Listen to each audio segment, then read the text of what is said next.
All right, welcome to another episode of the Coaches Show. As always, I'm Cody Eastis, joined by head coach Brent Holting. Coach, another week, another win for your Pratt High Greenbacks, 8-1 on the season now after that big win Friday night, 42-14 in the opening round of the playoffs against Chaparral, a team we'd faced twice. Yeah. We talked about that a few times. Going into that ball game, how did you feel like the kids felt? How'd the coaching staff feel, knowing that those games are tough? You'd said in your career it was lopsided in which way those games go. Yeah, it's really tough. I always felt like you almost had the advantage if you lost the game the first time you played, unless you were, just significantly better. And Chaparral's a solid football team. So because no matter what, human nature, you can tell high school kids all week, like, hey, you got to be ready. They're going to give you their best shot. They're going to make some adjustments. They're going to make life harder on what we did well. And so I thought they did that. Credit to them. They came out with a different look defensively and were really blitzing, really bringing heavy pressure and almost too much for us to pick up. So we had to go to the air, and say, all right, they're giving us that. They're playing a cover three behind it. I think we can do some things. And then when Creston got hot, we started rolling. And he's been hot a couple games now. A great offensive performance for the Greenbacks. Before we dive into those stats, it was a ball game that started off a good matchup. In fact, at one point during the broadcast, we thought it may be a 7-0 ball game going into half, and then within the span of 60 seconds, maybe only 30 seconds off of the game clock, the Greenbacks able to rally off 3 big touchdowns due to some offense, some defense, some special teams, and then take a huge lead into halftime. That you guys go into the halftime 28-0 rather than 7-0. Talk about the closing of that first half. We always talked about good teams take advantage of their opportunities when they present yourself. We were fortunate early in the game. We threw a couple interceptions. We were able to get stops. But then we got the turnovers in spades there. We got that interception on the throwback screen. We're able to score real fast. We were able to score, then get the interception throwback score. The onside, or not the onside, but the pooch kick, able to score. And 2 of those were one-play drives. And that was awesome going into the half for our kids. Like we said, let's put our foot on their throat and don't give them a chance. And I thought that was huge. We weren't playing great, but then we were able to say, okay, we're just going to throw, open it up. Everybody knew we were throwing. And I thought our pass protection was really good. Creston threw some really good balls, and we were able to we had 3 or 4 different guys catch touchdowns. In the first half, not sure on the first half. Overall, it was spread around the whole night. That pooch kick, going back to that, Tebow has got that perfected on the pooch kick. And are you surprised at all at this point? You guys have done it throughout the season, put it on film. You've shown it that it's effective. Are you surprised that it was open and that teams aren't realizing, hey, if we leave that gap from the 20 to the 40 open, they're going to take advantage of it? And it's hard because what do you do if you bring your guys way up?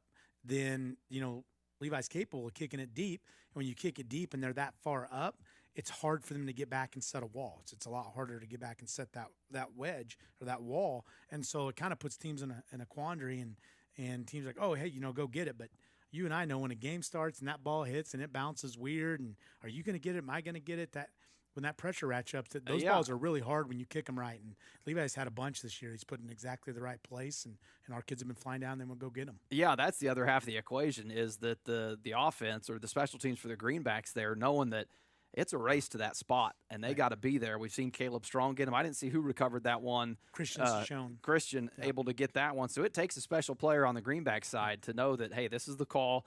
Get to that spot, and it's going to be a fight for that loose ball. Right, absolutely, 100%. That's what we teach them. Like, hey, if we know we're pooching, get there. Get to that spot because they're either maybe going to fair catch it. They're not going to have a run. You want a hit stick opportunity. That's going to be your hit stick. Or if the ball goes on the ground, then go get it because – especially in turf, when that ball hits, you don't know where it's going to bounce. We've seen them take off, bounce, take right, left, kick up, and so our kids did a good job. Christian was flying down there. He avoided the first line blocking and jumped right on it. Now, talk about, you mentioned Creston Poor the night. He had able to connect with multiple receivers on the evening. He ended up finishing with 10 of 20 on the night, 245 yards, 5 touchdowns. That was a school record. Got it for the individual and then the team as well.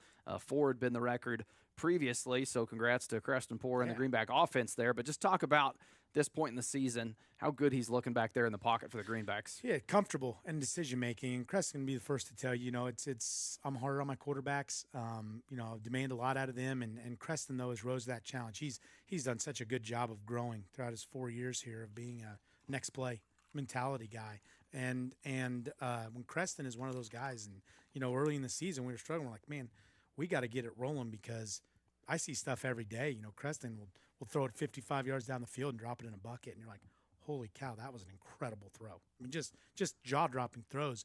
When he gets warm, he's one of those rhythm and confidence guys. He started out 2 of 10, but then he went 8 of his final 10. And when he got in a rhythm, and I think one or both of those were drops, when he gets in a rhythm and he gets comfortable back there and sets his back foot, steps into a throw, he is a really, really good passer, really talented. He was reading the field really well, which that's the hardest part. And like I said, spreading the ball around. Caleb had a touchdown. Marley had 2 touchdowns. Cameron had a touchdown. Gavin had a touchdown. Kyler had a catch. Like, when he gets in that kind of rhythm, he's pretty dangerous, pretty fun to watch. Yeah, and you mentioned his career and just how it's progressed. Likely, he's going to finish number 3 all time for Greenbacks in career passing yards. So when you think about the history of the Greenbacks and some of the quarterbacks that have gone through here, the offenses that have gone through here, to be up there in that top 5 or possibly top 3 conversation, pretty impressive for Creston Poor. Yeah, and especially when you think about he doesn't get the volume that Right. a lot of people do throwing the ball. We threw it 20 times last game, and that's You're not that's a known ton for us. a pass-heavy offense. No, we are not. And we've thrown for more yards every single year that we've been in this offense. In 2021, we've just thrown for more and more yards every year, and a lot of that is Creston. And we throw more this year because Creston is so talented, and because I believe in him so much, and our receivers that we feel really comfortable saying, hey, we don't have to 4 yards. Like, Creston can go get us a chunk yardage. Now, a lot of those passing yards come from the lack of pressure that offensive line provides him. You don't have a great quarterback and great stats and great numbers on the offensive side throwing the ball if you don't have the great big guys up front protecting you. That was an area coming into this season where we thought we'd have some question marks, see some new faces, some new names, and by all accounts has proven to have played really well there. That front 4, front 5 for the Greenbacks has done a great job in the second half of the season. They've kind of just found their way. Early on it was a matter of, I think, just learning the position, learning the role, and now at the right time they're really playing great football. For sure. And then you talk about those guys, Josiah and Madden and Luke and Farmer and Augie, and then I thought those guys were incredible.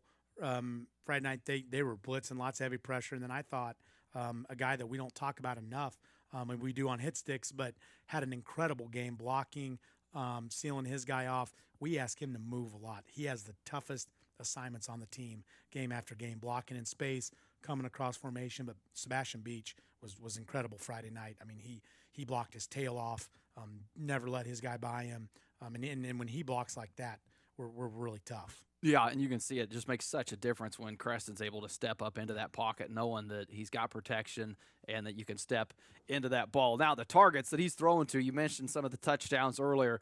Boy, he's got a lot of options out there, and we've said it all season long. It is a luxury to have the athletes that the Greenbacks have, as you've got countless. I know if I try to name them, I'm going to forget a few, so I don't want to insult anybody by forgetting them. But that game Friday night, again, you mentioned it. Morrell had 5 catches, 122 and 2 touchdowns. Roop had a touchdown. Cameron Koch picked up his first touchdown of the season. Caleb Strong with a touchdown. Those were just the ones that scored touchdowns. There was multiple other that were catching passes from Poor also. So talk about that, just the amount of athletes that are out there in space and what they can do once they get the ball in that space. Yeah, Hudson Titus, Kyler Barker, all those guys. Caden when he's back, we got a lot of guys that we want to get the ball. We feel really good if we can get the ball to them in the open field.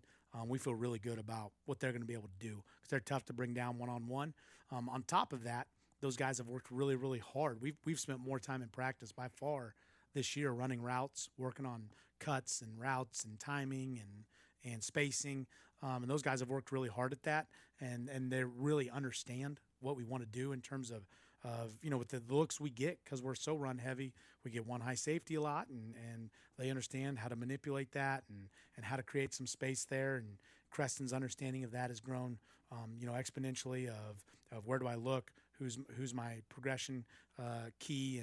And so those guys, it's when they start doing that and they get confident, they're really athletic. They're really fun. All right, now let's get to the defensive side of the ball. Defense able to hold Chaparral, 205 total yards on the night. 8 total tackle for losses for that defensive front four. Josiah Schmidt leading the way with two and a half of them. Morrell, 10 tackles and 1.5 tackle for loss, 1 INT. He had a great night defensively. But it starts again. When you're able to have that collective pressure up front, it frees up Morrell to do what he does. For sure. And we've talked about so much Madden, Leon, Bash when he went in, those guys and our linebackers. Luke is such an unsung hero for us, does so many things, takes great angles, always in the right spot. Luke is there so often that he doesn't have near as many tackles as he could because those guys see him and he's in their face and they cut back into Josiah, Arlie, all of those guys. So I thought our DNs, though, Josiah and Arlie played exceptionally well the other night.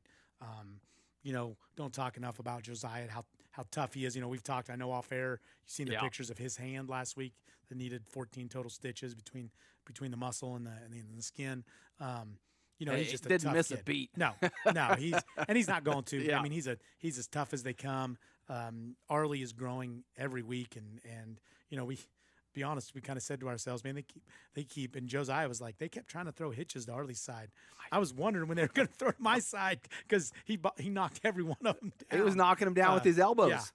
Yeah. And that's a luxury to have, helps your pass defense when they can't throw short a lot of times because he's so tall and does such a good job of timing his jump. So I thought those guys were wrecking machines, and they were trying to run off tackle all game, and they just couldn't get anything going, and that's credit to them. Yeah, it was another great night for the Greenbacks. Let's get to some awards now. Player awards for us in the press box. Artemis Electric Player of the Game. This was a co-award. Man, when you see some of the stats we saw on the offensive side, came through the air, and oftentimes it takes more than one person to be able to do that. The combination of Poor and Morrell, they pulled in our Timish Electric Player of the Game the night they had, again, Creston Poor, 245 yards, 5 touchdowns, the school record, and a lot of those going to Morrell as 2 of those touchdowns, 5 catches, and 122 yards. And then you take Morrell's defensive night, almost tipped the scale there, but we thought, what a perfect night to hand out a co-award. If you're ever going to do it, that was the night to do it. Yeah, and then you're like, again, we do offense and defense. Yep. So for us, Creston got our offensive, like you said, 5 touchdown school record, and doing it on a bad ankle, toughen it out. And that's one underrated part is how tough Creston was on Friday night. So we gave him offense, and then Arlie was just so impactful defensively. He was everywhere. Like you said, interception, batting balls down, getting tackles for loss, doing all of it. He got our defensive player of the game. Special teams, again, Levi's always been solid all year, but Christian has shown hustling down there, making the most. We talk about all those guys, when you get your opportunity to play, when we can get some older kids rest, go make the most of it. Go make a play that impacts the game. And Christian did that. That was huge. So he got our special teams player of the week. And then our scout team player of the week was Dustin Winter. And Dustin's a kid that's really talented. We're trying to get him to understand how talented he can be. But he's done a good job of growing every week to getting in all the time, wanting to get better, playing, and he plays hard and gives us a good look. So he was our scout team player of the week. All right, our Mead Lumber hit stick of the night. We gave ours to Cameron Cox. I think I had 4 of them written down there in the press box of ones I saw throughout the game. As this was a game, there was no lack of choices when it came to the hit stick of the week. Cameron Cox, the gunner on one of our punts, got down there just in time, and it was one of those ones, open field, easy for us to see, as oftentimes we're missing them as they're in a pile of people. So that one, we thought, man, Cameron Cox took home our Mead Lumber hit stick of the night. Yeah, and that was a very good one. Cameron's was really, really good, and again, we're not on the same page again. Well, we have the benefit of hindsight, but it was, us coaches talked about it, and I always have my coaching staff vote on it. There were legitimately 5 or 6 hit sticks that were like, man, we would have felt good with that hit. I thought that was the hardest our kids hit all year. Cameron's, Levi had one, a kid in the flat. Hudson Titus had one on a kid in the flat. Madden absolutely just hammered a kid in pass pro, one of those you don't see. But then we gave our hit stick to Josiah Schmidt. he came across, and one of the great things about it, he was the backside defensive end on a bubble. Didn't give up on the play, came running across, kid cut back one of those dream shots right into him, and he really tattooed him. So Josiah got it, and he wanted me to point out that, for everything Owen got, Owen never got a hit stick, and now Josiah has a hit stick. So, well, there you go, yeah. Owen, take that. Yeah, that's right. As there is never a lack of competition in that household. Never. All right, moving on to Hugoton, a round 2 matchup against a team that you've seen a little more often than the past records of the Greenbacks. It's a team that the Greenbacks had some early on matchups with back when I played ball, took a break there, and then picked up again. You've played them, I believe, 3 times in your career here as a Greenback coach, and but it'll be a good matchup. Same record. Hugoton comes into this ball game 8-1. Their only loss to the undefeated Holcomb out west. They're also defeated Collegiate last week, 35-20. So we do have a common opponent there. But at this point in the season, boy, you talk second round of the playoffs. Playing a team like that, there are no easy matchups around the state, and you can't expect them either. This is, you play who's in front of you, and may the best team win. Right, and you talked about there's no easy matchups. Especially in 3A in the West. Like we talked about this. If you look at all of the power rankings, whether it's the Massey ratings, Max Preps, the power, they take all the strength of schedule, all that in. They're all consistently 8 of the 9 top teams in 3A are in the West. And so the West is a gauntlet. Every team is a top 5 quality team, and Hugoton is a really good football team, really well coached. They do things the right way. They play really fast. Their quarterback is special. I mean, he is probably the toughest kid I've seen all year to bring down. Just has great contact balance, keeps his feet, always falls forward. So does their fullback. Got some great receiving threats, physical up front. It is going to be a very physical game.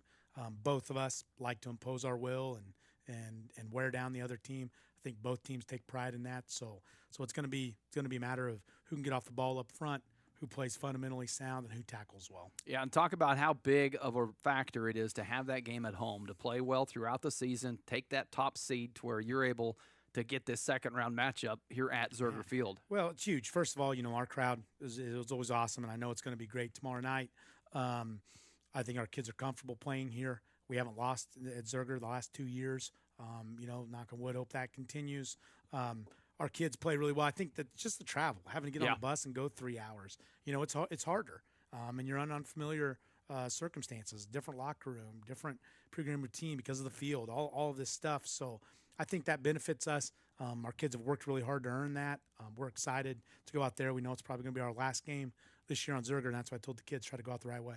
Yep, it should be a great one. Friday night here, playoff football on Kansas Friday night. You can't beat that. Before we get out here, Coach, I want to give you a chance, and the chance also, congratulations to cross country, as Cam, your daughter, and the boys also went to state last week. We didn't talk about them leading up to that in last week's show. So talk a little bit about the boys and girls in cross country. As I mentioned, your daughter is senior on that team, and great success this year as both teams able to place, and some individual medalists as well. And Carlito and Tara both placed individually in the top 20, which is incredibly hard to do at that meet. I mean, it is the competition, I think, in cross country just gets better and better every year.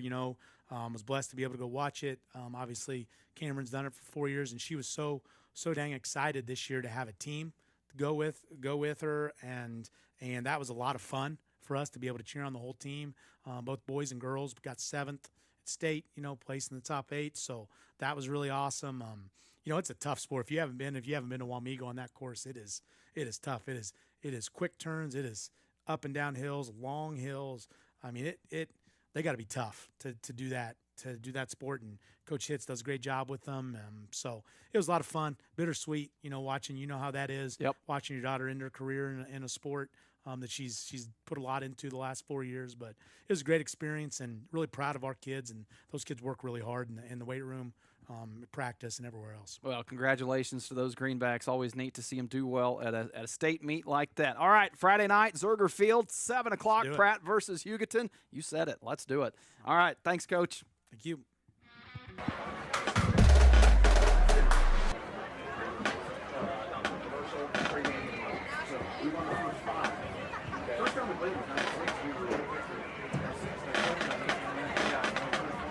Then 15, they've won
Buckle up, folks. The countdown to kickoff here on Thunder Country starts now. Welcome to the Doug Ray Chevrolet pregame show live from Zerger Field. I'm Cody Eastis alongside Kelly Simon on the call for you tonight. Logan McAllister behind the scenes working the stats, and boy, have we got a game for you. Playoffs, round 2, and the Greenbacks play host to the 8-1 Hugoton Eagles. Two similar records, two similar teams. Ground and pound, tough physical football teams between Coach Holting's Greenbacks and Coach Jay Witt's Eagles of Hugoton. We are expecting nothing short of a great game here on Friday night here at Zerger Field. Kelly, when you look at these two teams, they started playing back in the early 90s, had a little bit of history go on through that duration, then took a break, picked it up, and it's gone back and forth both ways. Time for the tale of the tape. Break it down for us, Kelly. Yes, actually quite a bit of history between the two teams from the time we started playing. And 1996 was the first game here on Zerger. Pratt won it 62-0.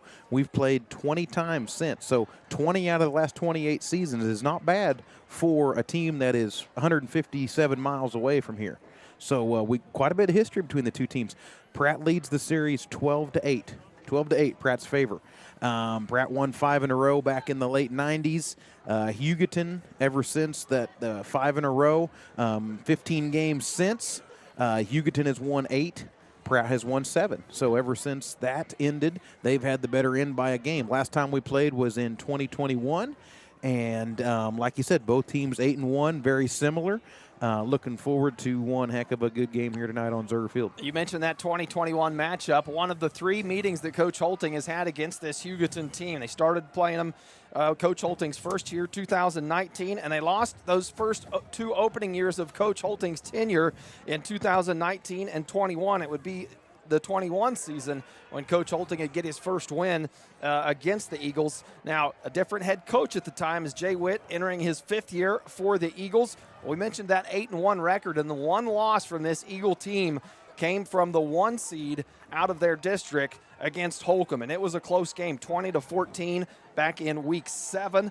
And the Eagles, prior to that, they'd reeled off 6 straight wins, and so they look to come into this ball game with only that 1 loss on their record. Both teams here trying to advance, and as you know, only one team advances and keeps their season alive, and you're at that point in the season where it is win or go home. And at this round 2 of the playoffs, is when you really start seeing some good matchups. You know, the last week, the old week 9, you see some lopsided scores here and there. Got to weed a few out. Throughout the state. By the time you get to round 2, this is a 4-5 matchup. Pratt being the 4 seed, that being the reason that they are able to host this game, as the high seed is the host throughout the playoffs. Hugoton coming out east as the 5 seed, and you look around the rest of the state, some other good matchups. We'll get to those. But the Greenbacks coming off of that big win last week against Chaparral, 42-14, to put them into this position. And they had a big offensive and defensive night. Coming off of that game, Kelly, what are the keys for the Greenbacks tonight entering this big matchup? I think, Pratt has just seems to be progressively getting better as the season goes on. We're going to the air more. I think that's going to be part of the key to the game tonight. I know a couple of players just a little dinged up. We're hoping they're playing at their full capacity. That's going to play a factor. I think Pratt's going to have to advance the ball through the air. Hugoton here, they're from out west. They pound a lot of football out there. And, the run game, Pratt's bread and butter, still got to be there to keep them honest up on the line of scrimmage. But I think Pratt has proven the last 2 or 3 weeks that we can really hurt you through the air to multiple targets. And I think that's where Pratt does their damage tonight. And if you needed a game to get tuned up for an air attack, Creston-Poor put one on display last week against Chaparral, 10-20, 245 yards through the air, and broke the school record for passing touchdowns. He had 5 in that ball game. There was a 3-way tie at 4 through all the history of Pratt High. So Creston-Poor's 5 touchdown passes in that ball game last week puts him on top of that single game passing record. Also passing record for the team record as well. A lot of those touchdowns spread around, and that's what you've seen throughout the season with this Greenback team. They have so many athletes out there on the field. It doesn't take just one of them to kind of carry the team on their shoulders. They can really spread it around. We mentioned that game last week. Morrell, he was the big target with 5 catches, 122 yards, pulled down 2 of those touchdowns. But Gavin Roop, Cameron Cox, Caleb Strong also hauling in touchdowns for the Greenbacks, and all of that done with the absence of Cade Liggett. He was not able to go last week with that ankle injury. We expect to see him in the lineup tonight, and you add that element to this Greenback offense, and it just gets that much more dangerous. That's right, and that's what you're going to need here as you advance into the playoffs. You mentioned it as this would kind of be, I don't know if they call this regionals now. It used to be the old bi-district round. There's 16 teams left in 3A, and once you've gotten to this point, there is really no easy path from here on out. You're going to face a good opponent every week, and we've talked a little bit about it. You have to win this game here tonight on Zerger. It's going to be a great matchup, 2 even teams. And obviously, it's not lost on anyone that our next round opponent, they've already started an hour early, is going to be Andale. They're already ahead 22 or 30-0 in that game. So got to win this one, but looking down the road, it's too early to be looking down the road. We got a ball game here ahead of us. I don't know. I like the Greenbacks' chances tonight. Some 6 o'clock kickoffs that already did start tonight. The Holcomb-Cheney game out west, that was one of them. Andale Clay Center, that one east of here. So there are some ball games already going on, but we've got a great one coming your way here in about 6 minutes live from Zerger Field. We'll take a break and be back and get you all set for kickoff here on the Doug Ray Chevrolet pregame show.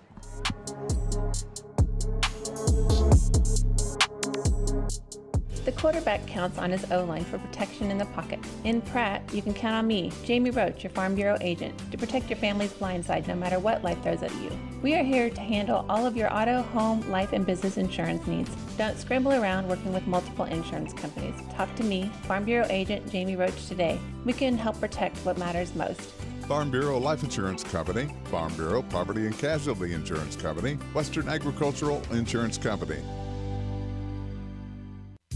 Clear, comfortable vision is one of life's greatest blessings. At Maydew Tebow Optometry, Doctors Troy Maydew, Seth Tebow, and Andrew Peaster are committed to helping you maintain healthy eyes and clear vision. Prevention and early intervention are the keys to your eyes, providing that clear and comfortable vision your entire life. Regular comprehensive eye examinations are essential in identifying conditions that can damage your sight. Call us at Maydew Tebow Optometry for an appointment today or visit us at maydewtebow.com.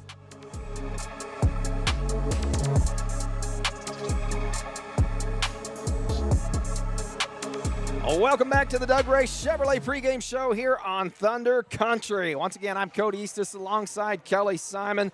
In anticipation of a great football game here tonight at Zerger Field. The Greenbacks playing host to the Eagles of Hugoton.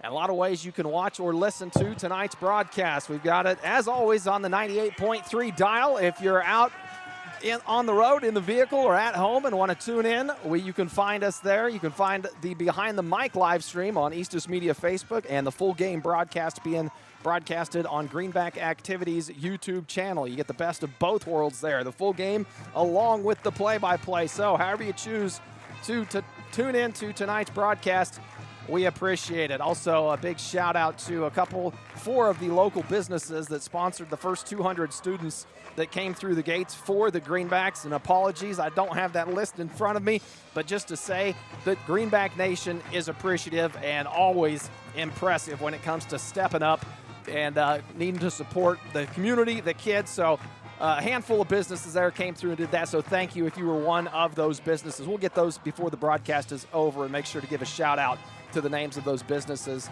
that sponsored the first 200 students. Speaking of students, the swamp up there on the ramp full of middle school students tonight. First time we've seen that. If you remember the old ramp that heads up to Liberty Middle School, it is full, and it looks like blackout is the theme tonight. All students dressed in solid black. See some camo, some eye black, and it's going to make for a good crowd. Hugoton has traveled well tonight. They made the road trip, as this should be a good matchup. We talk about good matchups, and a lot of these same athletes, it came down to these two teams in the sub-state basketball matchup. If you'll remember that from last season, it was Hugoton that came to Pratt. Pratt won that ball game.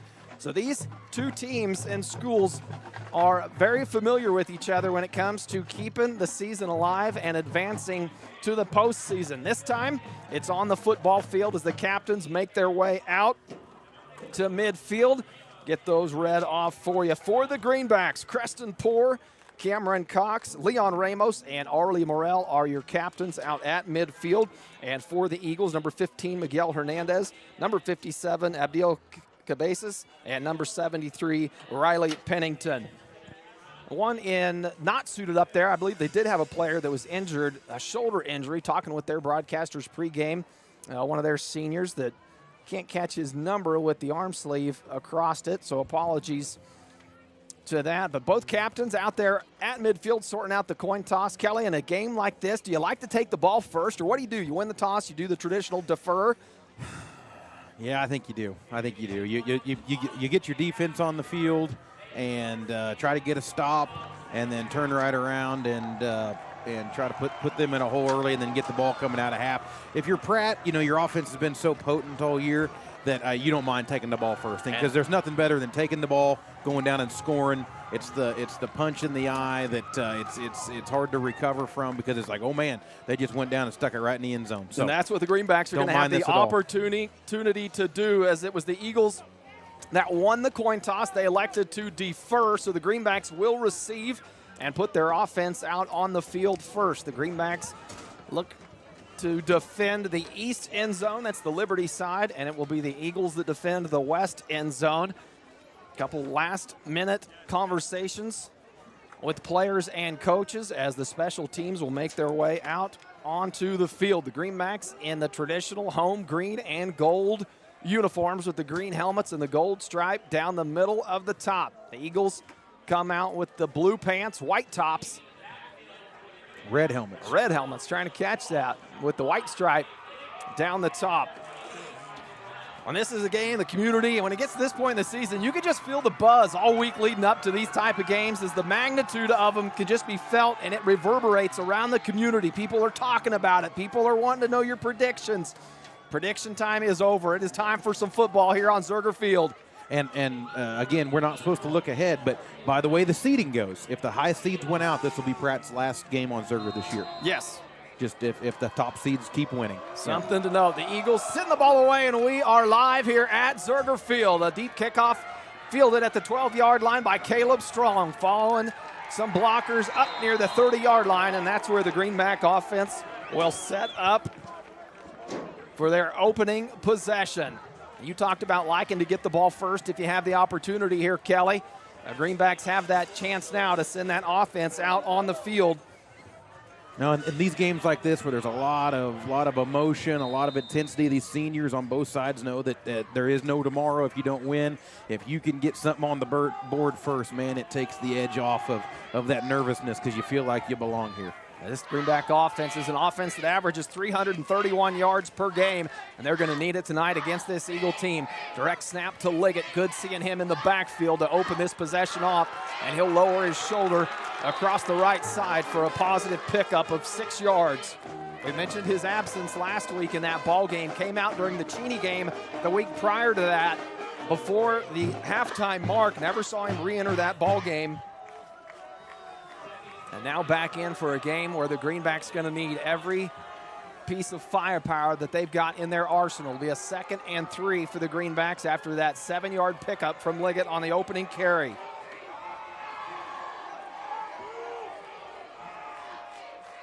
Greenbacks showing power with their offense. Snap to Liggett. Lowers his shoulder across the 40, close to the first down. Near side official appears to have him spotted, and they will move the chains. So Cade Liggett picks up the first Greenback first down of the night.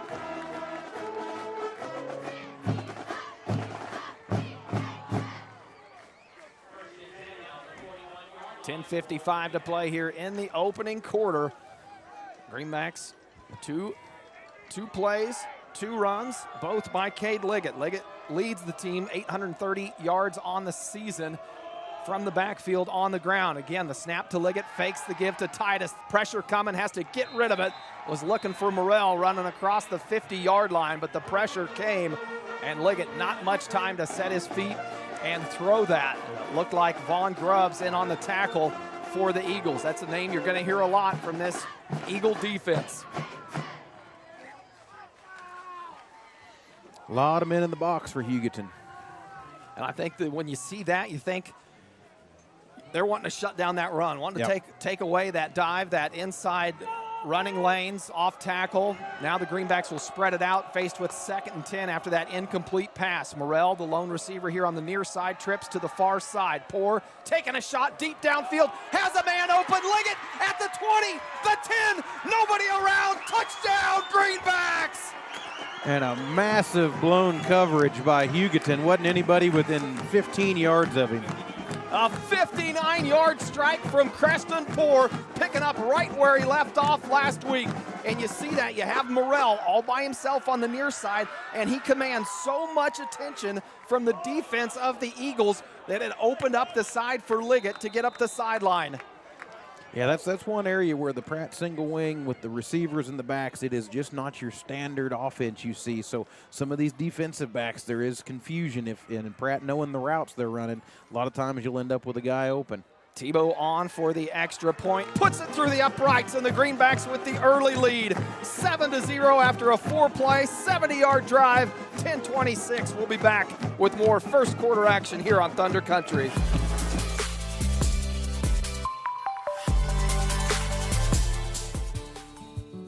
This is Terry from Gatlin Meckler's Pharmacy. On display in our pharmacy is a nice assortment of over-the-counter items and a wide array of medical supplies, which includes knee scooters, walkers, canes, and bathroom items. We bill Medicare for respiratory supplies and immunizations. Our preferred pricing on prescriptions will get you through the door, and our customer service will get you to come back. Be sure to stop in today and see us on Country Club Road in Pratt. Uh-oh, that's a sound no one wants to hear. Pratt Glass has been helping homes and business owners with everything glass for over 80 years. Whether your business suffered a break-in over the weekend or you're needing to replace old leaky windows, and they also offer automotive glass repairs, automotive details, screens, dragging door adjustments, residential window replacement, storefronts, and 24-hour commercial residency service. Pratt Glass, 210 South Jackson in Pratt, 620-672-6463, or see prattglass.com.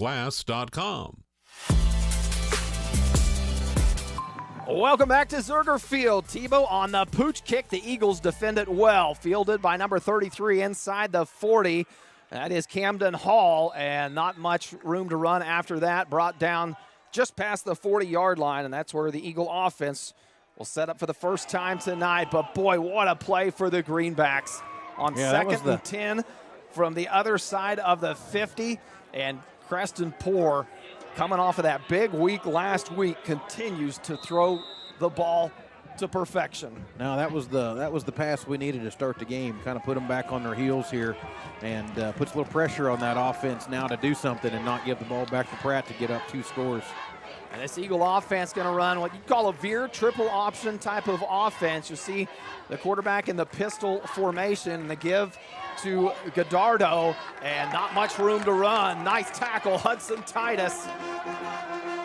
Will bring Godardo down after a 2-yard gain. It'll be 2nd and 8. Quarterback in this Eagle team, Miguel Hernandez, and he is dangerous on the ground. Over 1,000 yards rushing last season for Hernandez, and has commanded this Eagle offense for 3 years. So very familiar with the play calling.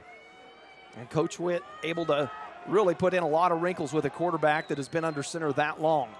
Hernandez in the pistol formation with Godardo behind him. Hernandez going to keep it himself. Nowhere to go, and brought down by 3 or 4 greenbacks. Looked like Josiah Schmidt and Gavin Roop in on the tackle. And that will bring up a 3rd and 10, a loss of 2 yards on the play. Yeah, it just looked like just a little bit of confusion in the backfield there on Hugoton, and when he looked for the pitch man, he wasn't there, so he kind of had to turn it up the field when he didn't want to. Well, and that was the key with talking with Coach Holting midweek, was shutting down Hernandez. You know he's going to get his carries here and there, but if you can mitigate that. Now the Eagles with a spread formation, empty backfield for Hernandez. Rolling right, Morrell bringing the pressure, tried to go up and block it, tipped and nearly caught, but incomplete. Looked like Cade Liggett or Caleb Strong got their hands on that ball, and it was Arlie Morrell providing the pressure in the backfield. The Eagles likely in a punt situation, going to be a 3 and out. This Greenback defense, who's played so well this season, a huge stand on this opening drive. Eagles do bring out the punt unit. Caleb Strong and Hudson Titus back deep to return, and it'll be Godardo back to punt for the Eagles. Good snap, punt away, a nice spiraling punt from Godardo, and Titus going to let it go over his head and bounce into the Greenback end zone. Nearly held up on the 2-yard line. Greenback's fortunate that it got into the end zone, but a good punt from Godardo. A 57-yard punt. The Greenbacks will take over at the 20-yard line to get this high-powered offense back out on the field. Boy, this is the start Pratt wanted. You know, you score big on the first drive, hold them, and have the ball back in your hands now, and to go up, I know we're 80 yards away, but to go up 2 scores early in this game would be such a huge advantage, especially mentally. Ball spotted right between the hashes for the Greenbacks. It'll be Poor and Liggett in the backfield. Root split out wide to the left side. Liggett going to take it himself, far side, trying to get to the sideline and use his speed. And he picks up 10 before the first contact comes, and another 5 after that. Well, you Big can just pickup from Cade Liggett. You can just see it how Hugoton's lined up. With that wide side of the field, they don't have enough personnel, in my opinion, up on the line of scrimmage to our strong side there, and that plays in the bag as it snaps. That's it's exactly what we want. These games, what type of adjustments do both coaches make as the game goes on? The first down from Liggett puts the ball at the 37-yard line. 1st and 10 for the Greenbacks, and Titus comes all the way to the Greenback sideline, split out wide. Titus in motion as Cox split out wide. And the give, keep it on the ground, Cade Liggett lowering his shoulder. I think he thought contact was coming early. It never came, and he kind of just continued to fall forward for a 9-yard pickup. So if there was any question about the health of Cade Liggett and that ankle, he has silenced all doubt in the first 3.5 minutes of this ball game. 8:15 to play here in the first, and the Greenbacks on top 7-0 and putting together a good drive here. 2nd and 1. Ball spotted on their own 46-yard line. Now Liggett will come out near the hash. Poor alone in the backfield. Poor 3-step drop, looking downfield. Now coming Morrell's way. A catch at the 42. Still on his feet, trying to evade the defenders. Somehow still on his feet. Morrell now across the 40, the 35, and forced out of bounds by Adigan. How he stayed on his feet, I do not know. What a play after the catch from Arlie Morrell. Well, he just kept sliding off of him. Good move by Morrell there to get some extra yardage after the catch. And Pratt offense rolling down the field, 1st and 10 on the Hugoton 31-yard line. Greenbacks back in Eagle territory after that big pickup from Morrell. Sebastian Beach now going out wide. Usually see him in the backfield as a power back. Titus will go in motion. Poor quick strike to Liggett in the flats. Can't escape the first tackle and brought down by Godardo in the backfield. Good tackle from Isaiah Godardo.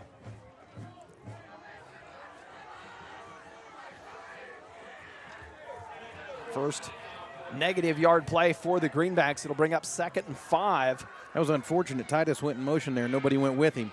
And there was some confusion again on Hugoton on who was guarding whom, and we just happened to throw it to Liggett, who there was a guy there for him. 2nd and 15 for the Greenbacks. Morrell lined up in the slot.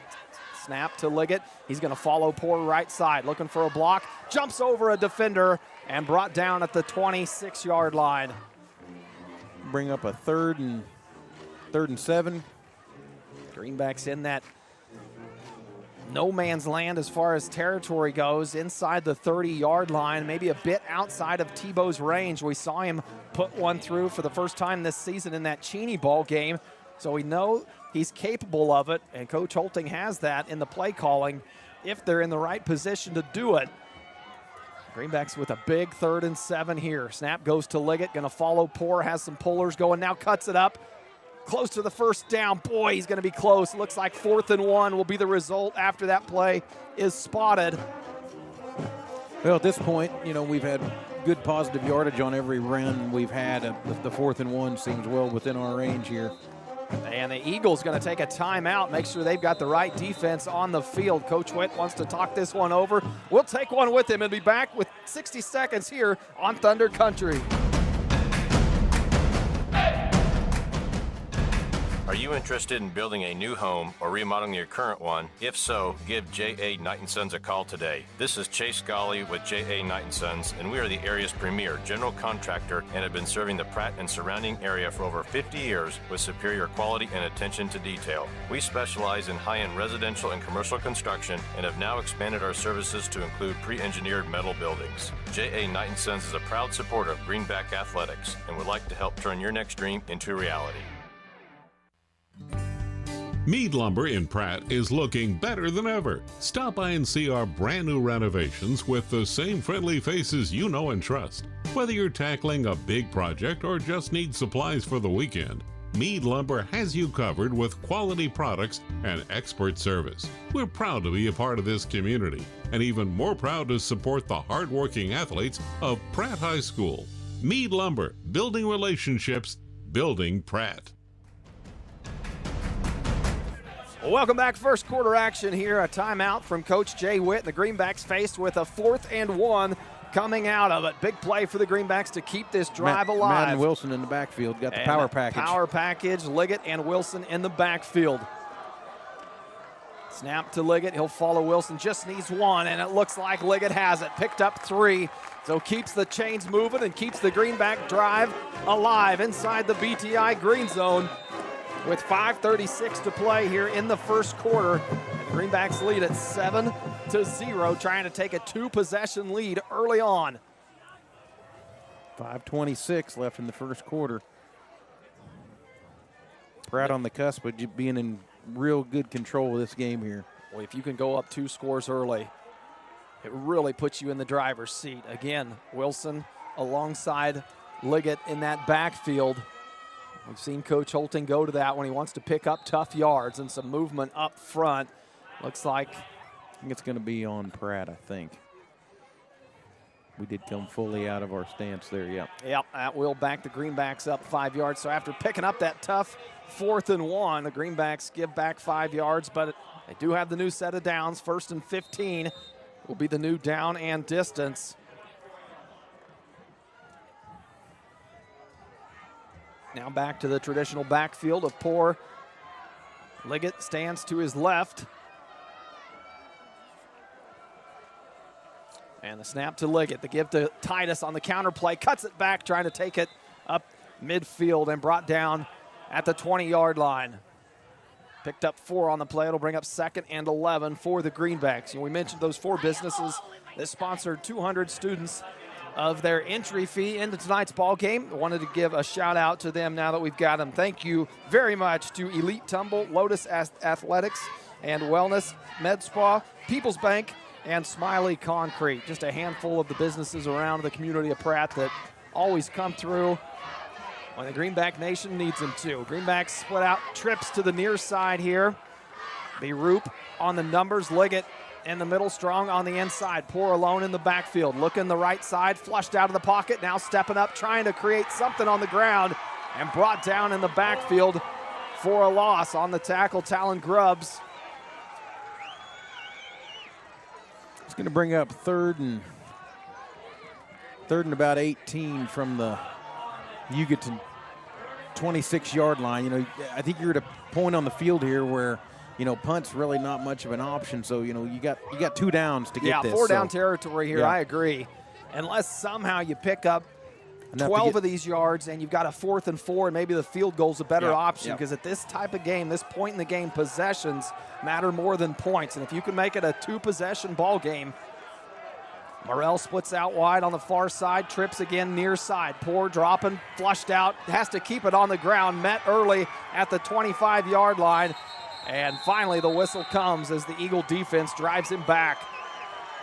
Just that defensive end for the Eagles, able to slip by that pocket protection and forced Poor out of there quicker than what he would have liked, never able to get his eyes downfield. Well, we were very fortunate there. Sebastian Bach with a shove after the play, way after the play. How it didn't get a flag, I do not know. Would have made this a long 4th down. It's a long 4th down as it is. Stands now, 4th and 17 is what the Greenbacks are faced with. You're well out of field goal range.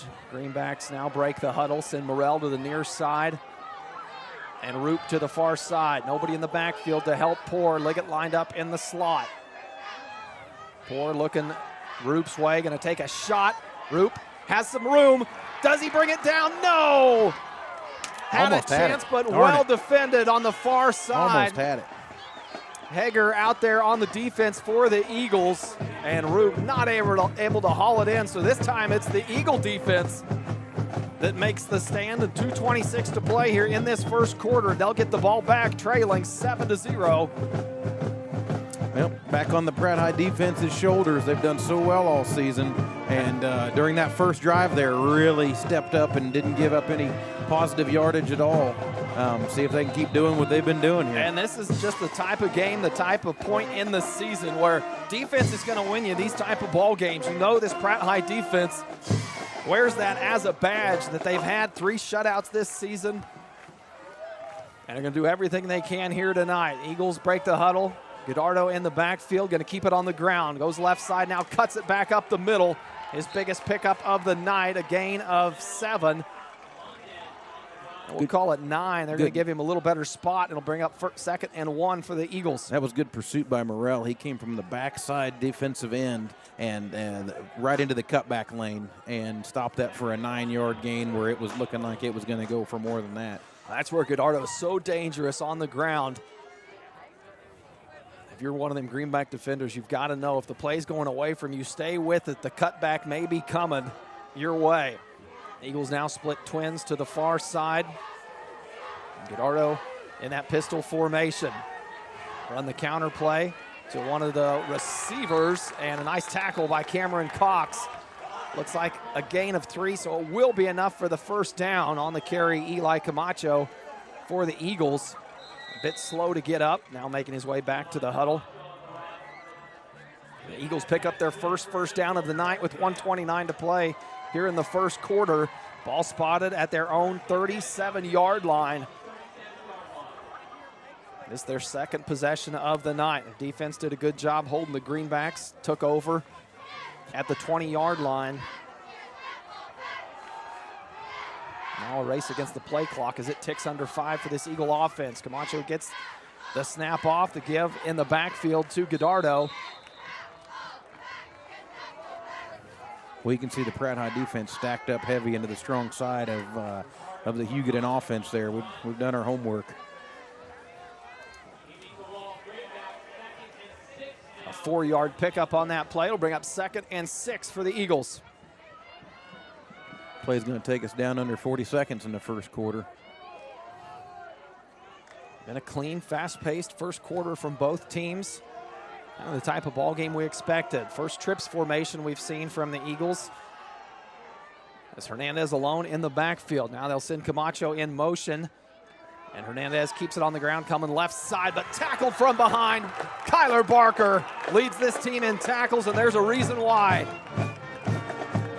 Going to bring up a big 3rd and 3 here. I think the Eagles going to be able to take this to the end of the quarter and have a chance to talk a little bit more about this play call, as it is a big one for head coach Jay Witt. And they will. That takes us to the end of the first quarter here at Zerger Field. 7-0, your Greenbacks lead it. We'll be back with second quarter action when we return. Are you a sports fan looking for a great place to grab a bite to eat? Look no further than Legends Cafe, located in Pratt, Kansas, on Highway 54. Legends is open 6 days a week and serves up mouth-watering burgers, fresh salads, hearty sandwiches, and much more. And don't forget about their daily specials. Legends is proud to support Greenback sports and all the local teams. So whether you're celebrating a big win or just need to refuel after the game, Legends has you covered. Come on down to Legends, and we'll take care of the rest. At Timish Electric, we light up your world with reliable and efficient electrical services. Our team of skilled and certified electricians is dedicated to providing top-notch service for all your electrical needs. From residential, commercial, or industrial needs, we ensure your electrical systems are safe, reliable, and up to code. Contact us today at 620-672-9334 to schedule a consultation. Timish Electric, proudly serving Pratt and the surrounding areas electrical needs for over 25 years. Welcome back to Zerger Field. Start of the second quarter here on Thunder Country. Greenbacks lead at 7-0 and a big 3rd and 3 here for this Eagle offense. The give to Camacho and lowers his shoulder and picks up the first down. Took on a tackle from Liggett there, but able to fall forward and pick up 4 on the play and move the chains for the Eagles. That was just a good hard run there. He down below his pads and leaning forward the whole time. Good contact by the Pratt defense, but just enough to move the first down marker. Eagles now going left to right on your radio dial. Trying to get across the 50-yard line into Greenback territory for the first time tonight. Now a power backfield for the Eagles as Gallardo stands behind Hernandez. Hernandez going to run the option, keeps it on the ground himself, and not much room to run there. Once again, Kyler Barker filling that hole well. And that option play, if you're the defender, you've got to commit to that quarterback until you know he has decided to pitch the ball. Greenbacks do a good job of it that time. We'll bring up 2nd and 8 for the Eagles. Split a man out wide. As Peachy comes out, defended by Cox. Hernandez dropping, rushed early, and the screen set up, drops it down to Gallardo. Morrell able to chase it down from behind.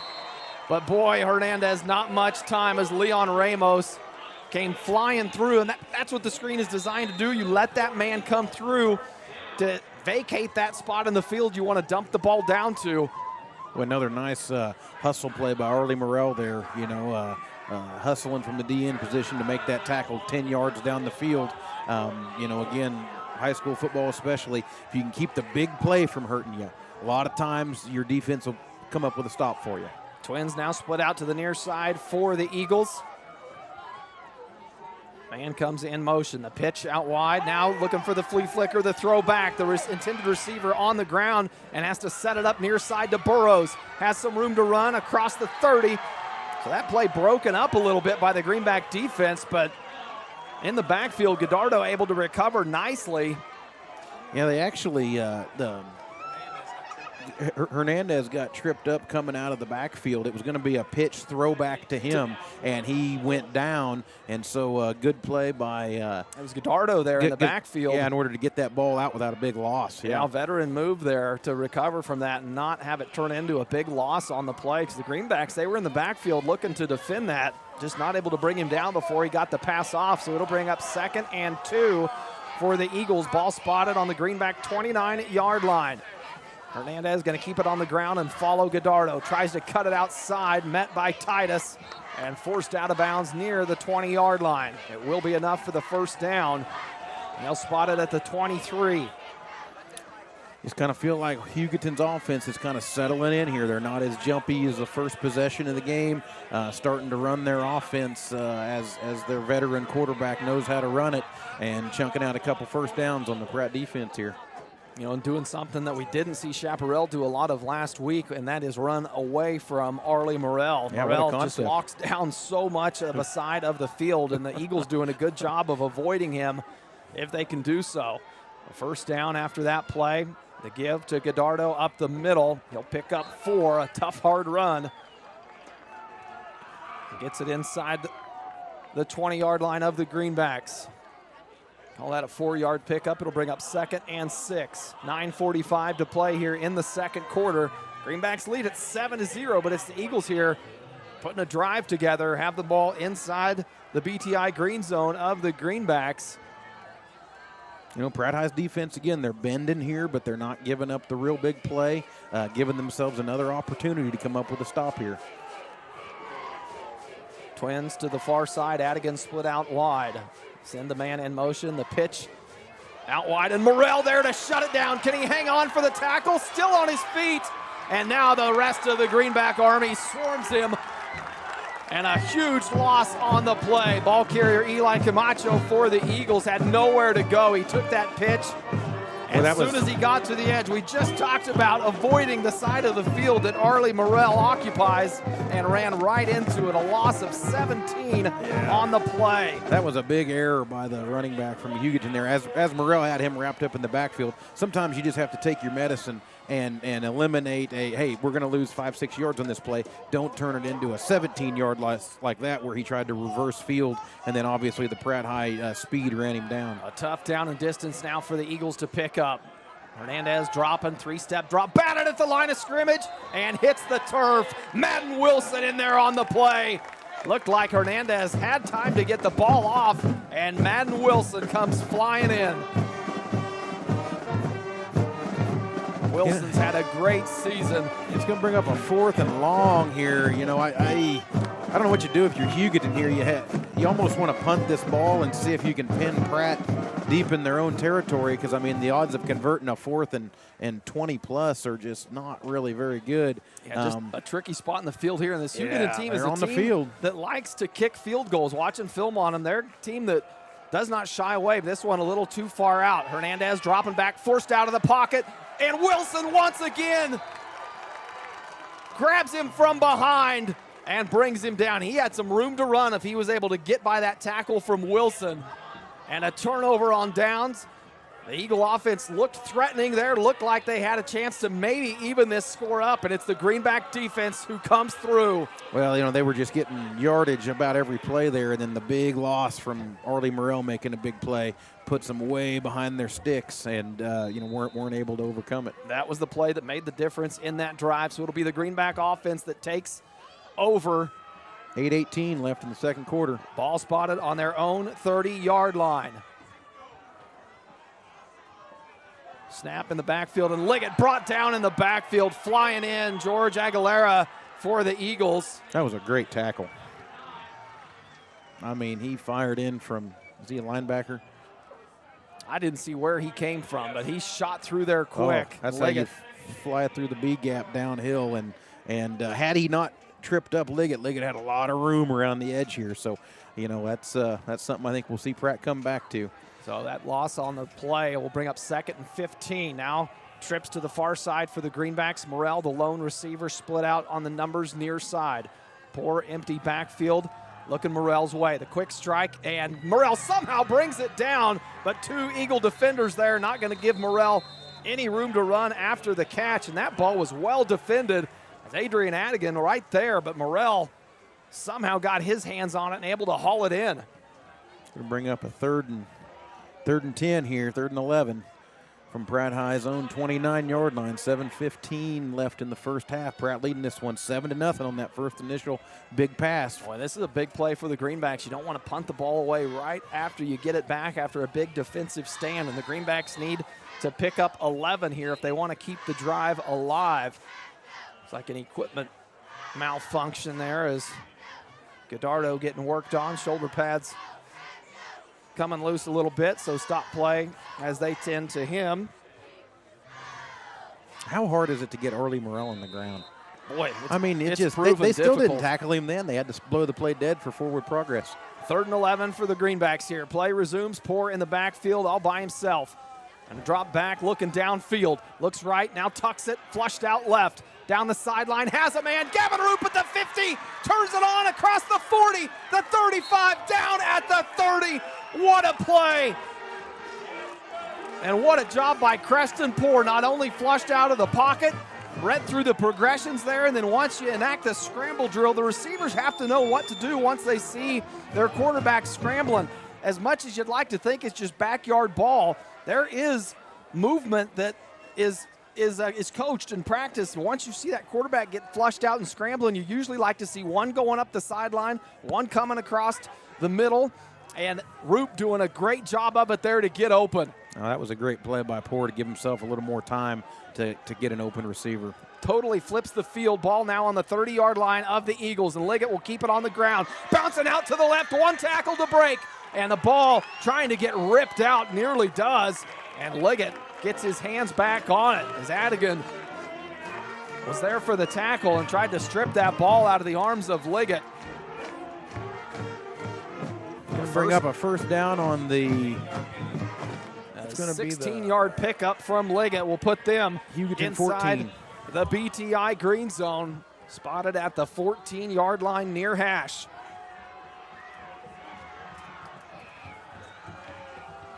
Poor and Liggett in the backfield. Strong in the slot position.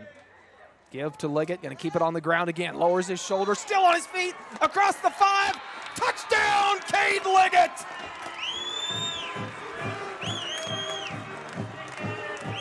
That was good hard running by Liggett. There were several arm tackles he ran through there to get in that end zone. And Cade Liggett has came out tonight and really ran the ball well for the Greenbacks. 5:58 to play here in the second quarter, and the Greenbacks lead at 13-0 after that Liggett touchdown.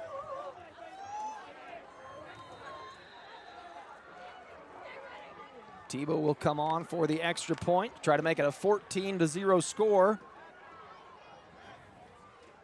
High snap, hold good, and Tebow sends it away. It is good. Greenbacks lead at 14-0 here at home after a 5-play, 70-yard drive capped off by the Cade Liggett touchdown. Don't go anywhere. More Greenback football here on Thunder Country when we return.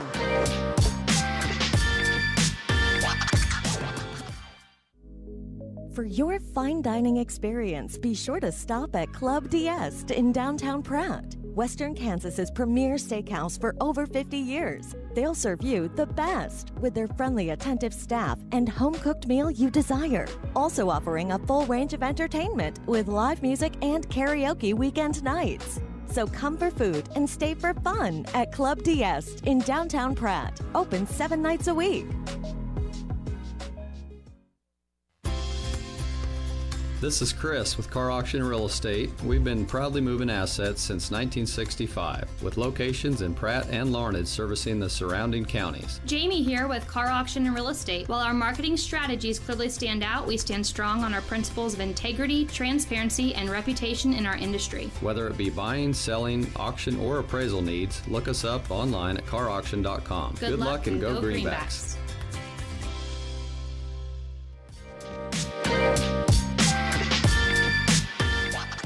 Oh, welcome back to Zerger Field. Greenbacks lead at 14-0. Cade Liggett picks up his second touchdown of the night. It'll be Levi Tebow set to kick off. Sends one, a high ball, going to come down at the 20-yard line, fielded by Adigan. Comes up midfield, makes the first man miss, and brought down at the 38-yard line. So Liggett picks up his second touchdown of the evening. One on the ground, one through the air from Poor. And he's having a great night. Has the Greenbacks on top 14-0 with 5:51 to play here in this second quarter. Pratt in good position in this game here. If you're Hugoton right now, you're saying, hey, we get the ball second half. Some stuff hasn't gone our way. A couple of plays Pratt made. It was a good play by Pratt's part. They're thinking, put one score in the end zone, get to halftime at 14-7, and we're still in this ball game. They've got an opportunity to do it here on this drive. Ball spotted at the 38-yard line, so good starting field position for the Eagles. Hernandez will take the snap, keep it on the ground himself, and once again that greenback front four meets him right at the line of scrimmage, and Hernandez dragged back. They'll say his forward progress got him a yard, but the greenback's not giving up an inch there.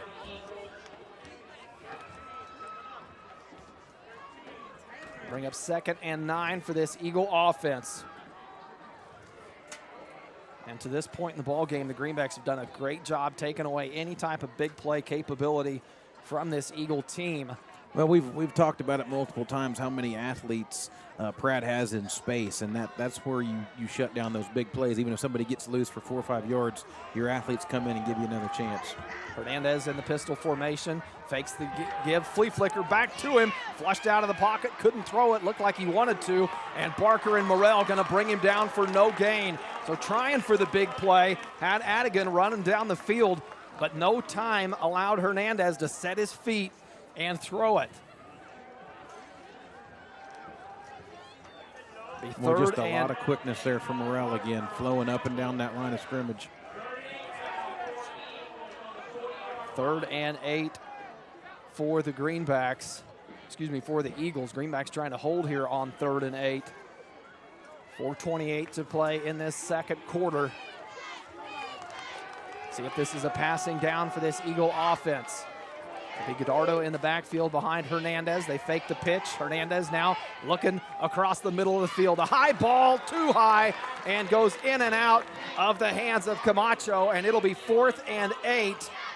Greenback defense once again doing a great job defending, not only putting the pressure on Hernandez, but great secondary coverage from the Greenback defense. Starting to see just a little bit of frustration out of the Hugoton team here. You know, things aren't going great for them. Mostly Pratt's forcing that hand, and you know, a little bit of head bobbing and stuff. That's a great sign for the Pratt High defense here. Gallardo back 10 yards to punt.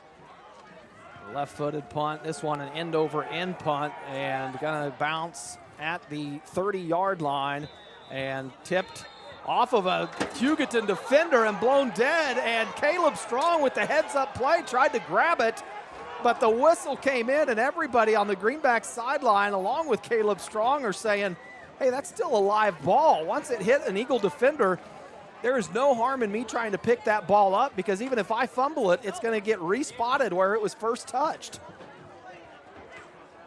Now you can see the Greenback coaches. You don't see that very often. Yeah, pretty rare. And I'm 90% certain that once the kicking team touches that ball, it's not downed. The return team there, Caleb Strong, he knew the rules, wanted to take advantage of them.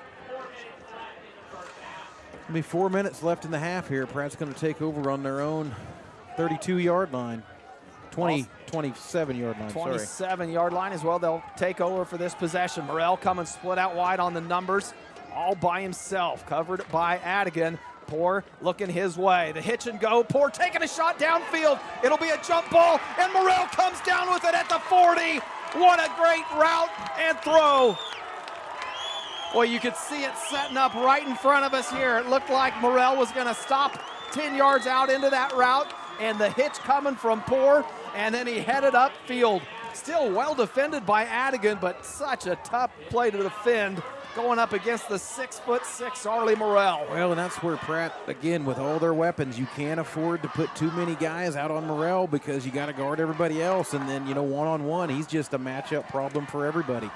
That ball puts the Greenbacks in Eagle territory. The 39-yard line is where it's spotted. 1st and 10, snap to Liggett. He'll tuck it, go right side, and takes on a hard hit up the middle, delivered by Hernandez.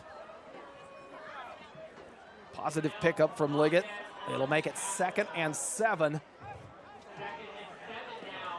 3:09 to play here in the second quarter, and if the Greenbacks could find a way to put a few more points on the board. It would really make a difference to get a score in before half here, because, like I said, Hugoton's going to get the second half kickoff and you know, back to the drawing board. So Pratt really wants to stretch this to 3 scores. Packed backfield for the Greenbacks. It's Liggett and Poor Snap will go to Liggett. He'll keep it on the ground again. Cuts it back left side, lowers his shoulder, takes on the safety, and finally brought down at the 24-yard line. Cade Liggett continuing to run like it's a win-or-go-home type of game. A good push by the Pratt offensive line there, giving him some room to run, and it's just hard to get a good solid hit on Cade at the line of scrimmage. And so he's getting to that second level with, 5-6 yards of steam, and sure making a difference. So that was a first down for the Greenbacks. It'll be 1st and 10. Ball spotted on the 24-yard line. 2:15 to play here in the second quarter. Greenbacks on top, 14-0. Liggett alongside Poor. This time Poor going to drop back, looking for the corner of the end zone. Has a man just over the arms of Caleb Strong. Well, that was a timing route there, and Poor just put it a little too far. Or even the speed of Caleb Strong couldn't track it down. He was open, though. Yep, the play Had a was there. step. Play was there. That'd be the first one we haven't connected on, right, tonight? Have we thrown an incompletion? I had the one to Roop down in the corner that right. turned That's the right. ball over on downs. So Poor 6 of 8 on the night now. And that'll bring up pretty second. solid. Yeah, great night to this point from Creston Poor. 2nd and 10 for the Greenbacks after the incompletion.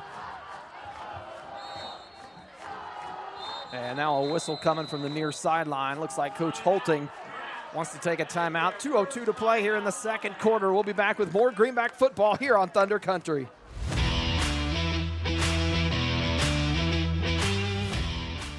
It's a fact. A custom cow mineral does not have to cost more. Actually, it might be just what you need to improve your cow herd. The friendly and helpful professionals at Extra Factors in Pratt are available to sit down and discuss your operations needs and goals. From custom protein supplements and liquid protein to bulk commodities and possible mineral formulation. Find it all at Extra Factors. Call 620-672-5616 and speak with Levi Macbeth for all your nutritional needs. Extra Factors. We put the extra into cattle nutrition. Welcome to Humble Pie, where every day starts with the freshest ingredients. Our secret here is a perfectly blended pizza sauce. That's the heart of every pizza. From farm to table, our pizzas are topped with the freshest veggies. Along with our commitment to quality means fresh dough made daily for that perfect crust. And you won't want to miss out on the daily specials at Humble Pie. Order your next pizza online at humblepiepratt.com. Serving you in both Pratt and Larned. Humble Pie, the taste speaks for itself.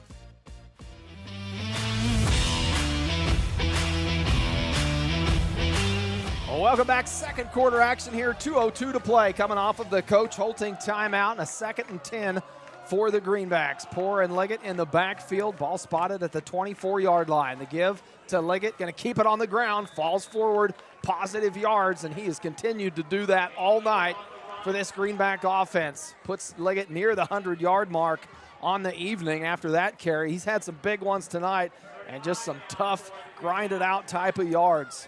98 yards on the night for Cade Liggett. Minute 40 left in the half here. Pratt with a 3rd and 5. 3rd and 5 from the Hugoton 19-yard line. Be curious here. We'll see where this play ends up. Hopefully in the end zone. But if not, I don't know where Tebow's comfort level is on that field goal. Probably right around here. Big 3rd down for the Greenbacks. The give to Liggett, going to follow Poor right side. Now cuts it up the middle and tackled near the 1st down. This will depend on the spot. And the far side First official down. says move the chains. Greenback 1st down. Another tough run by Liggett. That one puts him over 100 yards on the night. And it keeps the drive alive and the decision off of Coach Holting on what you do on a possible 4th down inside your 20. Minute 1 left in the half. Plenty of time here. Still got 2 timeouts. Liggett and Poor set up in the backfield for the Greenbacks. The spinner play going to counter with Titus back near side. Met in the backfield for a loss on the play. Brought down by Vaughn Grubbs. A loss of 2. Greenbacks just trying to keep the Cardinals honest there with running those counters. Excuse me, the Eagles honest there. You got to run those counter plays here and there.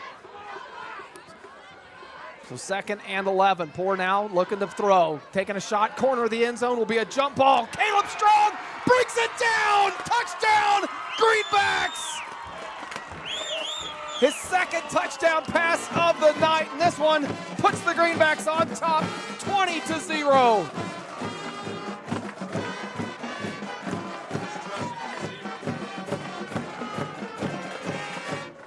Well defended, strong in the corner of the end zone, and Creston Poor putting his trust in his receiver. And Caleb Strong coming down with it. Levi Tebow on for the extra point. Kick away, kick good. 21-0, Greenbacks lead it after an 8-play, 72-yard drive. 20 seconds left to go here in the half. We'll keep it here as we'll take our halftime break for the Uptown Cafe Club DS halftime show here in just a few moments. And the Greenbacks trying to take a 3-score lead into the halftime mark in this round 2 playoff game here at Zerger Field. What a night for this Greenback offense, and the defense doing their part of the job as well, has held the Eagles scoreless to this point.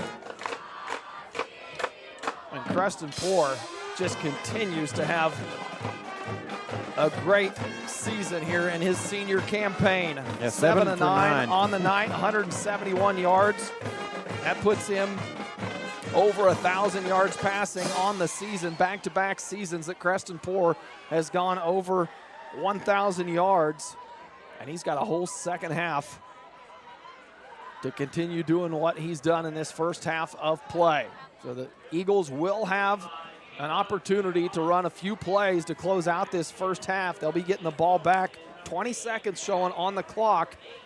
Depend a lot on where this return ends up as far as the play calling from Coach Witt and how you want to close out this half. They will get the ball to start the second half as Tebow sends the kick away. This one a line drive kick, left side, takes a bounce and will go out of bounds at the 15. So now the Eagles with the opportunity to elect to take that penalty or have the Greenbacks re-kick it. And it looks like by the change of personnel, they're going to accept the penalty.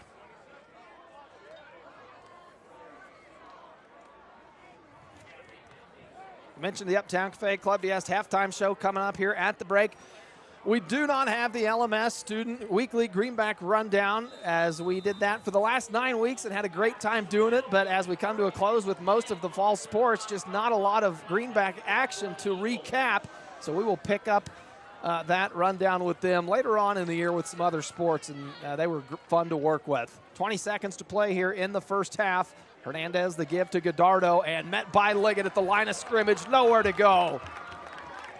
We'll see if the Eagles just let this half play out after that gain of 1. I'd say if you got a big pickup there, then maybe you get aggressive with the play calling, but looks like Coach Witt will let this play clock run down to 0, and the Greenbacks will take a 21-0 lead into the halftime mark. Don't go anywhere. We got the Uptown Cafe Club DS halftime show coming up next.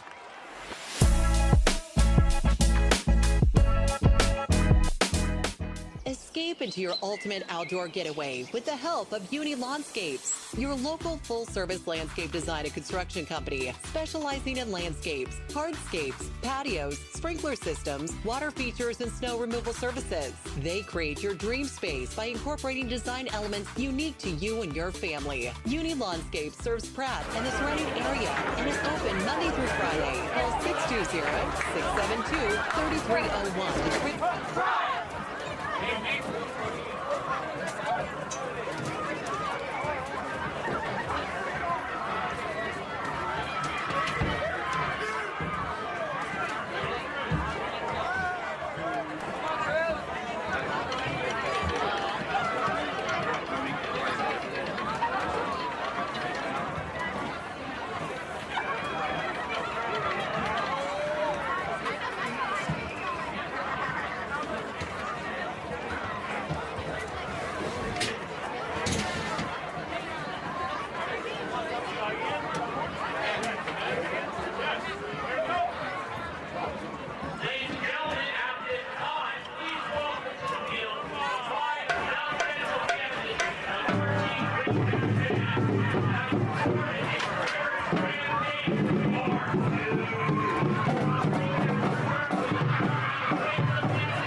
success on the line of scrimmage.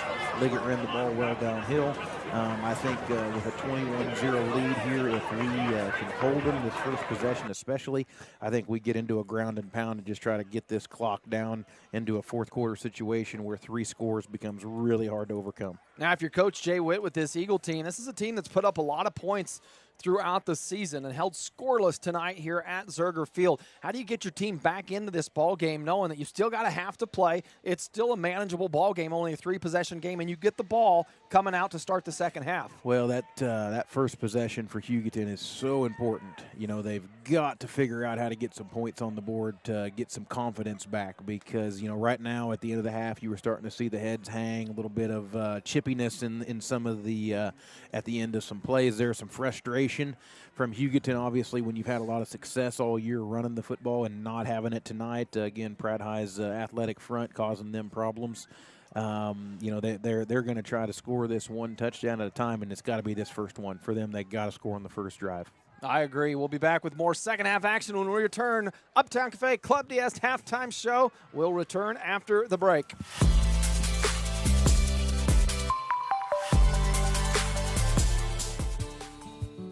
This is Terry from Gatlin Meckler's Pharmacy.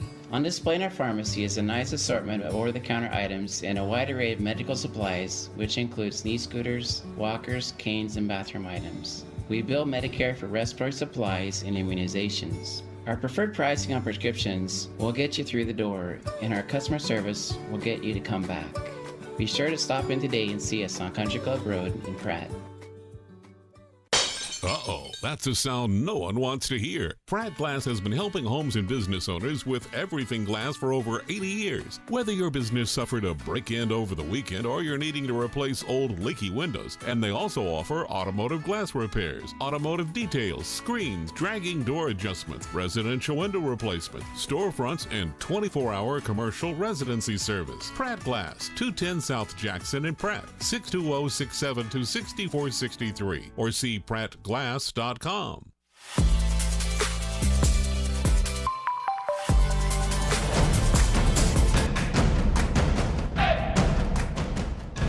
Are you interested in building a new home or remodeling your current one? If so, give J.A. Knight & Sons a call today. This is Chase Golly with J.A. Knight & Sons, and we are the area's premier general contractor and have been serving the Pratt and surrounding area for over 50 years with superior quality and attention to detail. We specialize in high-end residential and commercial construction and have now expanded our services to include pre-engineered metal buildings. J.A. Knight & Sons is a proud supporter of Greenback Athletics and would like to help turn your next dream into reality.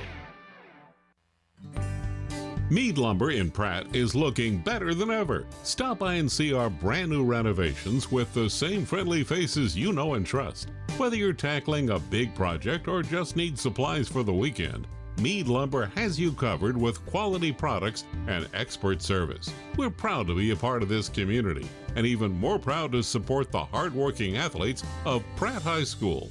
Mead Lumber, building relationships, building Pratt.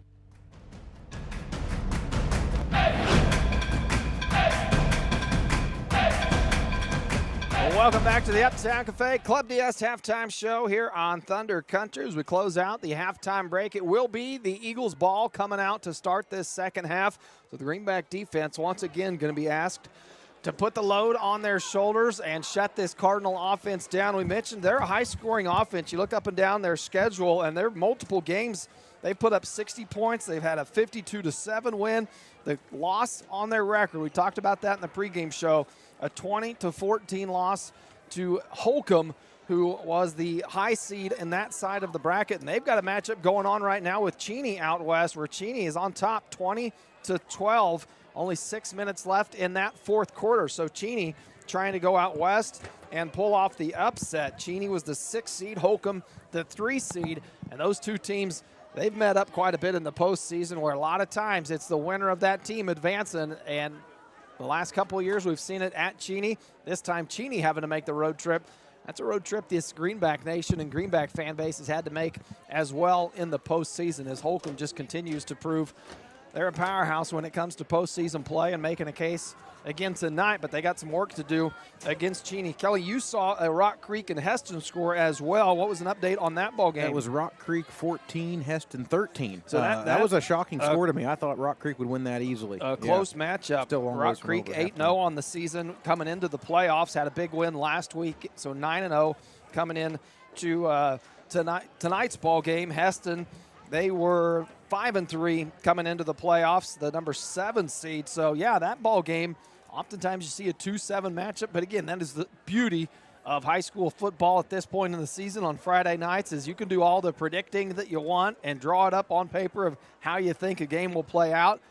You got to still play the ball game. That's right, and different teams are going to match up against different teams differently with their styles of play and how their offenses and defenses match up against each other. So, one team who would really have a lot of success here, you get a different style of offense and defense, not as well. But no, that lower half of the bracket, the winner of the Holcomb-Cheney game out west is going to play the winner of Heston-Rock Creek, and then the winner of that will play what Andale has won the game over Clay Center. 51-6 was the final score there. They started an hour before us.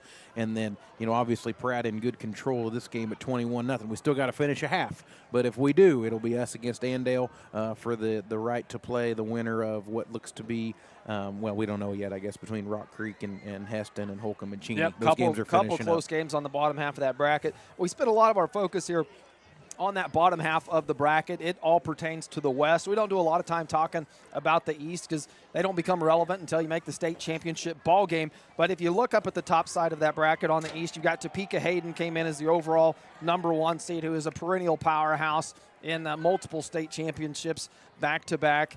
They look good coming out of the East. You've got a couple other undefeated teams. Santa Fe Trail came into the playoffs 8-0. And both of those teams still alive. The Hayden-Wellsville matchup going on tonight. Prairie View and Jefferson West, another matchup there in the East. Santa Fe Trail and Girard, and then Frontenac and Holton playing tonight. They'll shape up what the East half of the bracket will look like. But again, you got to come out of the West before the West and the East will match up. And that's how you get your state championship ball game. And this year, 3A getting the Friday Night Light game at that state championship. They've consolidated that now to have 3 classes at the state championship night. So you get 1 Friday night game and then 2 Saturday games, and they rotate the time slot for those teams. So the 3A matchup will be the Friday Night Light games of that state championship matchup. Halftime is now over. We are set to kick off third quarter action. It'll be Tebow set to kick off to the Eagles. Tebow sends one deep. Be fielded at the 10-yard line. Trying to cut it. Left side is Camacho. Has some room. Breaks it across the 40. Just has to beat Tebow. Gets by him and tracked down from behind. A touchdown saving tackle for the Greenbacks by Griffin Giggy. Boy, Camacho hit that wedge hard and then got through all the defenders, able to get by Tebow, and it was Giggy bringing him down. Saved an opening kickoff return touchdown for the Eagles. So if you're the Eagles and need to start the second half hot, that's how you do it. Great field position here as they bring their offense out on the field. Ball going to be spotted in Greenback territory already at the 41-yard line. Hernandez in the pistol formation. Send a man in motion. The give up the middle to Godardo, and nowhere to go. Stacked up at the line of scrimmage. Still on his feet. Ball comes out on the turf. Dove for Galvin Roop. No signal yet. That's Roop. Roop's got it. Gavin Roop comes away with it. Momentum is such a fickle thing. It looked like the Eagles had it to open up this half, and right away, the Greenback defense turns it around. He was stacked up there with no really ability to move forward, and he was fighting for some extra yardage, and I don't know, I didn't see who it was from Pratt, just kind of ripped that ball out, and it was real close to probably being called dead for forward progress, but no whistle and ball out. I was Pratt's surprised ball. It wasn't, but there have been multiple times this season, not necessarily this game, where I've thought they really let that pile move longer than what I'm accustomed to seeing sometimes. The Greenback offense back on the field, 11:38 to play after the strip fumble, puts them back out. Poor going to drop back, now tucks up the middle of the pocket, breaks away across the 50, cuts back across the 40, and down at the 38-yard line. Poor able to pick up 14 yards on the ground after being forced out of the pocket. Another good job by Poor there to feel the pressure, move up through it. And, with Hugoton having as many D-backs as they've got to guard all our receivers, there's a lot of room to run if you clear that first level of defenders. And when you're Poor, he did such a good job there. Once you feel that pressure, you've got to commit. You can't hesitate thinking, I'm going to try to shift to the left or shift to the right and try to evade it. Once you commit and just get straight up that pocket, more times than not, you can avoid that pressure.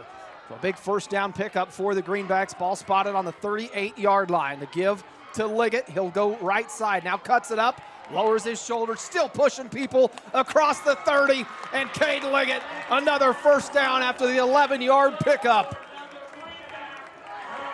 You can just feel the energy after that fumble that is still alive on this field. Greenbacks essentially have gotten the opening kickoff to start this second half the way it's played out. There's been multiple times tonight where Hugoton had a chance, like they're almost, that time they drove down in our territory with a 7-0 lead, and they just about knocked on the door of getting back into the game, and that wasn't the case there. It's still 21-0, but big kickoff return. Pratt takes it right away and is driving to their territory now. What a change of events. Ball spotted on the 26-yard line of the Eagles. Poor and Liggett in the backfield. Snap to Poor, drops back, Liggett heads upfield, right side, Poor looking middle hash, taking a shot. Cameron Cox, 2-yard line, reaches, touchdown Greenbacks! His second of the season. Boy, Pratt just blowing this game open here. What a turn of events. Just no answer for that passing game, or the run game, really. But certainly the passing game. Poor just continues to throw pass after pass on point. And Cameron Cox, not one of the featured targets throughout the season in this Greenback offense, but we saw him pick up his first touchdown last week against Chaparral. And that one there gives the Greenbacks a 4-score lead, 27-0 your score. We do have an injured player for the Eagles on the field, came down after that play. As coaches will come out and take a look at him, we'll take a break as well and be back with more Greenback football here when we return.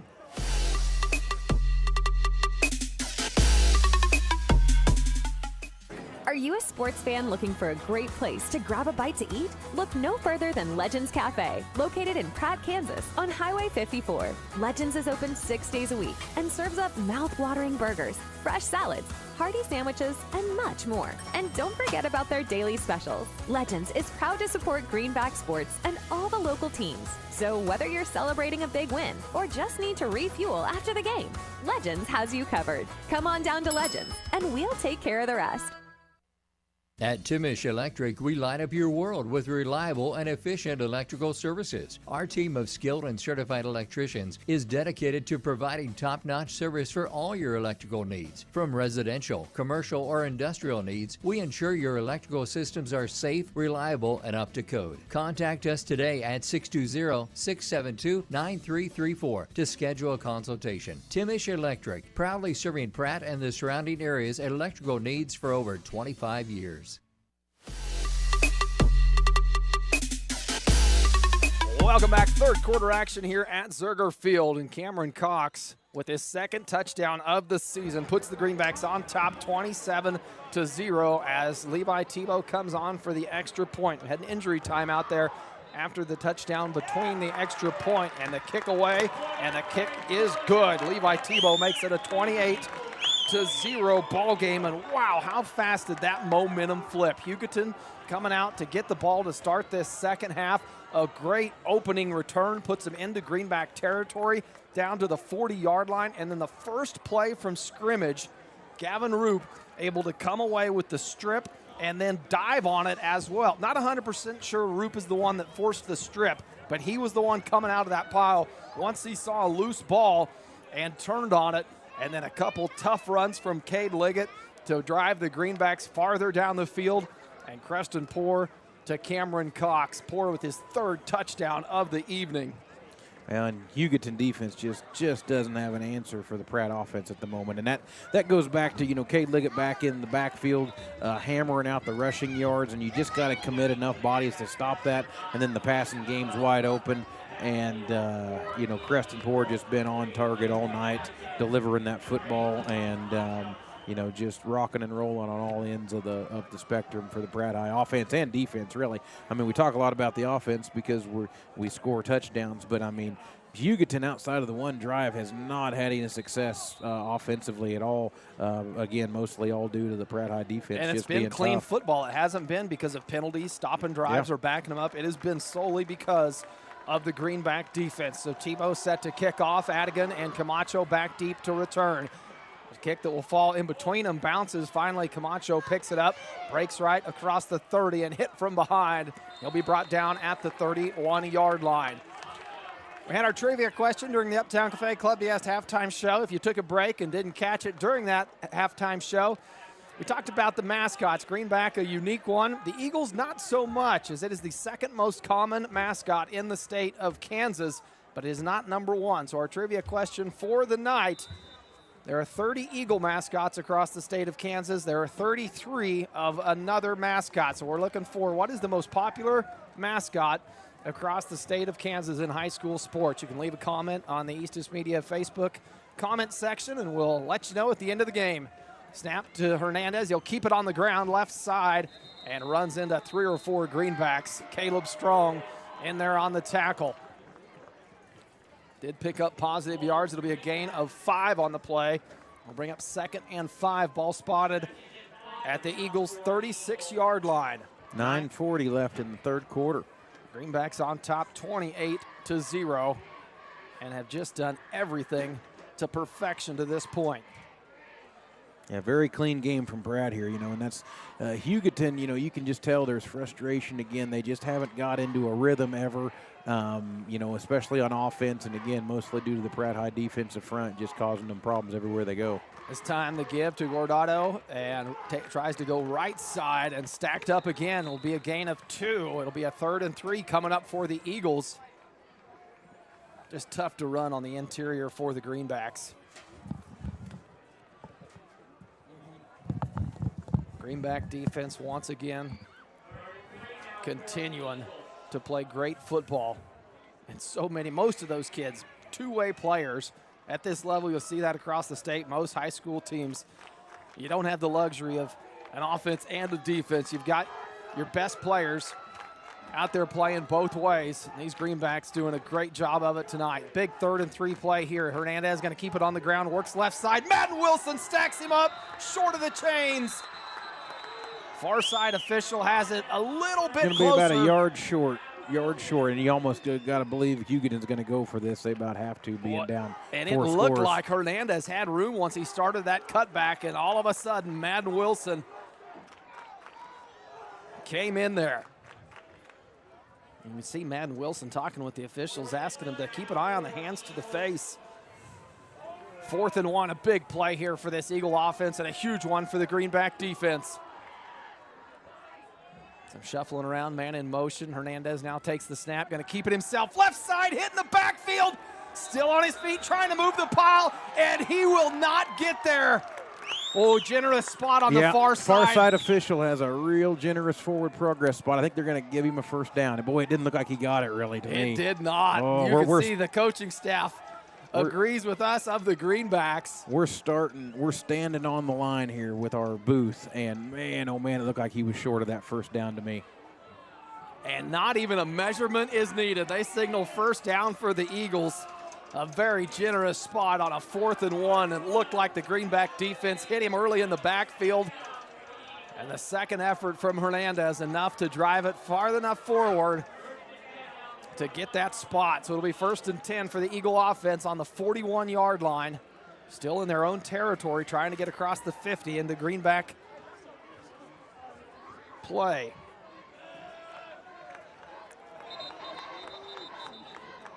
Now some whistles come as the Eagles break the huddle. Adigan heading back to the sideline.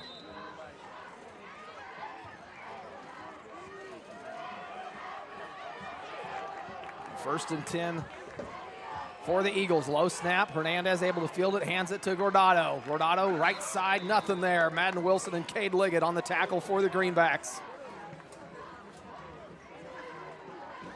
We mentioned Liggett's name quite a bit on the offensive side, but his impact on the defensive side of the ball plays a huge role for this Greenback defense. Call it a 3-yard pickup. Play's going to take us down to 6:45 in the third quarter. You know, Hugoton moving the ball just a little bit here, but boy, it's taking a lot of time.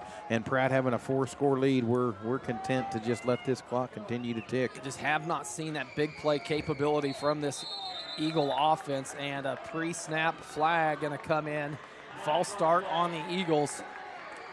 Just penalties you cannot afford when you're playing down 4 possessions. Well, when first downs are hard to come by, and they're having to really chew them out. When you do that and, you know, bring yourself back behind the sticks, oh, it's just a killer. So that will bring up 2nd and 13 for the Eagles after that 5-yard penalty from the false start is walked off. Puts the Greenback defense in a favorable position. You know those guys, when they see a down and distance that's in the defensive favor, you can see them pin those ears back and really get after Hernandez. This time trying to drop back in the pocket, taking a shot down the field. Double coverage. Does he have a man? Yes, but defended well. Cade Liggett, along with Levi Tebow and Caleb Strong, all in the area, defending that ball well. Hernandez trying to take a shot deep down the hash. The intended receiver, Camacho. Well, and that just goes to show you right there, as a whole defensive unit, when your front 4 to 7 are as solid as Pratt's, that allows the defensive backs to really be able to play with that passing game. And I mean, we had three guys covering that pass there. They're not having to commit as hard to the run because our front line has done so well stopping the run. 5:59 to play after that incomplete stops the clock. A man in motion. Hernandez now going to roll left and throw. Has a man in the flat, cuts back, trying to pick up the first down, and will get close to it. Be right on the sticks. Looked like Camacho Another again. favorable spot. And it will be enough for the first down. Boy, they needed 13, and they got 13 and a half. It'll move the chains across the 50-yard line into Greenback territory. I believe only the second time tonight the Eagles have crossed the 50. Hasn't been much. And threatened the Greenbacks. Greenback defense just continues to do a great job of bending every now and then, but never breaking. Well, and still not allowing any big plays. And again, when you do that, it's hard to put together a 10, 12 play drive to score. 1st and 10. Hernandez going to keep it on the ground. Runs into Liggett. Liggett trying to strip the ball away. And now the whistles come in as the pile stacked up. And Hugoton crowd wants a whistle to come in at the end of that. They're not going to get it. And part of that, to be honest, is on the officials. They got to blow that whistle a little quicker. That's right. If they don't want that pile to get rowdy at the end of it. That's right. That's right. You know, there's a fine line there where you want to give the ball carrier enough time to move the pile if he can, and, you know, a strip comes into play, but there's also a time when, you know, when there's a stalemate, you're pretty much going to, you know, it's going to get chippy and stuff after that. So, you know, when forward progress is stopped, that's a judgment call by the official when to say, hey, this play is over. And again, they've really let them play late tonight. And again, Cade Liggett driving that pile forward is probably causing some of that. 2nd and 5 after the 5-yard pickup from the Eagles. Empty backfield. Hernandez going to keep it on the ground. Go far side. Lowers his shoulder. Takes on a defender. And looks like he'll have the first down. Going to be close.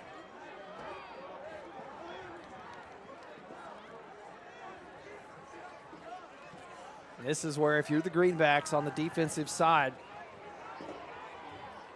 you've got to be careful not to play the type of game that Hugoton's trying to turn this into. It will be enough for a first down. 4:24 in the third quarter. Ball spotted at the Greenback 38-yard line. Twins going to come out to the near side for the Eagles. And something was going on there. The crowd did not like it. Not sure what was happening. A 2-yard pickup on the ground for Gordado. Madden Wilson again on the tackle. Gordado slow to get up after that one. Be a 2-yard pickup. 4:04 to play here in the third quarter. Greenbacks lead at 28-0. And the white hat blowing his whistles for an injury timeout. Not sure, no signal, but now they will resume play. Eagles will break the huddle. 2nd and 8. Ball spotted on the Greenback 36-yard line. Eagles going left to right on your radio dial. They fake the give. Come back to Camacho on the counter play. A little bit of collision between Hernandez and Camacho on the exchange, and the Greenbacks take advantage of it and tackle Camacho in the backfield for a loss. Going to bring up a third and 8 here on the Pratt High 36-yard line. 3:30 left in the third quarter here. Hugoton again in a down and distance they do not want to be in. Big 3rd and 8 play for this Greenback defense. Likely 4-down territory for this Eagle offense. Hernandez in the pistol. Quick strike to the flats. Adigan brings it in and hit hard. Just shy of the first down mark.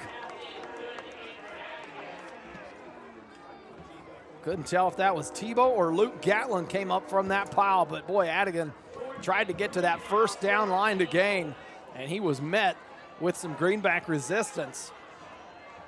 2:52 to play here in the third quarter. Going to bring up a 4th and 3 here. Big 4th down here. You've got to go for it if you're the Eagles. This is just a must convert for the Hugoton Eagles. I mean, and if they you're don't the Greenback get this here, defense, you know you can over. get yourself off the field here with a stop.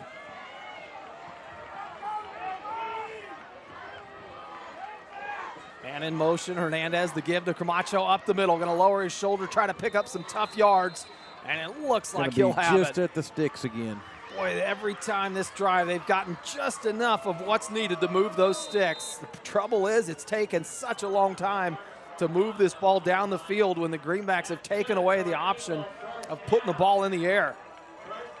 Speaking of option, they have not run it yet, have they? Have they pitched the ball I have one time? not seen the pitch come from Hernandez to Camacho. We've seen him roll out like it's an option to do it, but every time Hernandez elected to keep that ball.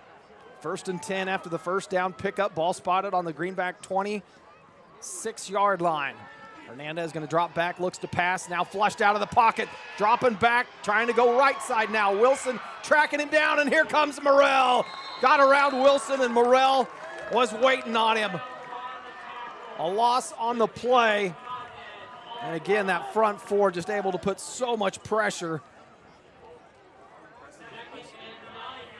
Wilson continuing to have an impressive night. Anytime Hernandez looks like he wants to drop back and pass, you think, boy, it's Morrell I got to worry about. But tonight it's been Wilson putting the pressure on him. 1:20 to play after the loss. We'll bring up 2nd and 10. Camacho in motion. They fake the give to Guardado. No, he takes it. And the dive left side will be a short gain of 2. Well, you can just tell Hugoton, you know, their style offense, they are just not built to throw the ball down the field, are they? And just tough to do it against the pressure that the Greenbacks are bringing. And the luxury for the Greenbacks is they're not having to do it with any extra personnel. They're able to create that pressure with the front four between Wilson and Josiah Schmidt and Arlie Morrell, Leon Ramos. Those guys have freed up that secondary and second level to just play good defense. So big 3rd and 8 for this Eagle offense. Twins to the near side, empty backfield for Hernandez. Looking left side, throws, caught, and enough for the first down at the Greenback 15. Caught made by Adrian Adigan. Might see Hugoton get one play off here before the fourth quarter starts. 21 seconds left in the third quarter. And this Hugoton offense, unique in the sense that they almost have 2 huddles every play. Do you notice that? They have the primary huddle at midfield where you traditionally see it, and then another 4 or 5 players come with the coach to about the numbers, and the coach comes out on the field. See if they can get a play off here as the clock ticks under 5. They run the counter back to Guardado and tracked down from behind by Roop. It will be a gain of 3 and take us to the end of the third quarter. Greenbacks continue to hold the Eagles scoreless. 28-0 your score. Live from Zerger Field. We'll be back. More Greenback football here on Thunder Country.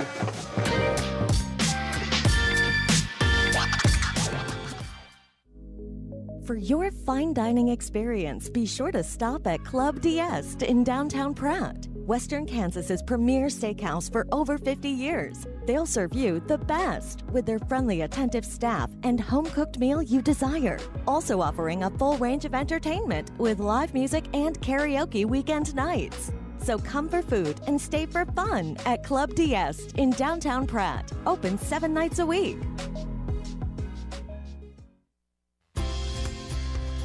This is Chris with Car Auction and Real Estate. We've been proudly moving assets since 1965, with locations in Pratt and Larned servicing the surrounding counties. Jamie here with Car Auction and Real Estate. While our marketing strategies clearly stand out, we stand strong on our principles of integrity, transparency, and reputation in our industry. Whether it be buying, selling, auction, or appraisal needs, look us up online at carauction.com. Good luck and go Greenbacks.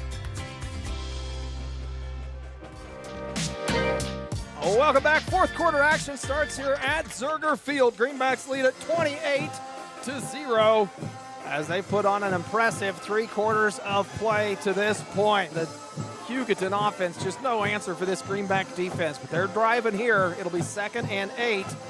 Ball spotted at the Greenback about 18-yard line. And an update on our trivia question. We've got a guest come in on our comment section, and it is the correct guess. So Pam Hensley, yes, Wildcats was the answer to the trivia question we were looking for. The Eagles, the second most common mascot in the state of Kansas, and 33 teams across the state of Kansas with the mascot as the Wildcat. So congratulations. Unfortunately, you don't win anything other than our appreciation for your participation. 2nd and 9 for the Eagles. Hernandez drops back, looking left. Now scrambling right side. Roop on the coverage, has a man, and broken up in the end zone. Hit him in the numbers. Boy, that was the one you needed. Adigan had a chance to bring it in and not able to do it. Did it right in front of the swamp up there on the LMS ramp as it is littered with middle school children. A great scene to see. Peeking your head out of this press box tonight, a great crowd here on the home side, and Hugoton has traveled well, and rightfully so. A playoff game here in the second round, you'd expect nothing less from Greenback Nation. 3rd and 8 for the Eagles. The Greenback defense trying to hold them scoreless here. Ball at the Greenback 14-yard line. Hernandez dropping back, batted down by Arlie Morrell. How many of those has he had on the season? Had a couple last week against Chaparral, and again, it's a bunch. Times it so perfectly to go up when that pass is anticipated, and that one, once again, caught him in the elbows. He's 6'6" with probably a 10-foot wingspan as it is, and then you add in that vertical. It is tough to throw a ball in his direction. It takes away a lot of space on a football field, that's for sure. It's going to be 4th and 8 here. Big play as the Greenbacks try to preserve the shutout. 11:49 to play here in the fourth. 4th and 8 for the Wildcats. Hernandez rolling right, going for the flats. Has a man, enough for the first down, lowers his shoulder, and a big hit out in wide open space. They'll pick up the first down. Wow, what a big collision right near the 3-yard line, as it looked like Godardo was the receiver, knew he was going to take on a hit and tried to plow his way through it. Couldn't see who the Greenback was. It was on the other end of that, but a good collision. So the Eagles now with 1st and goal to go. Ball spotted at the 2-yard line.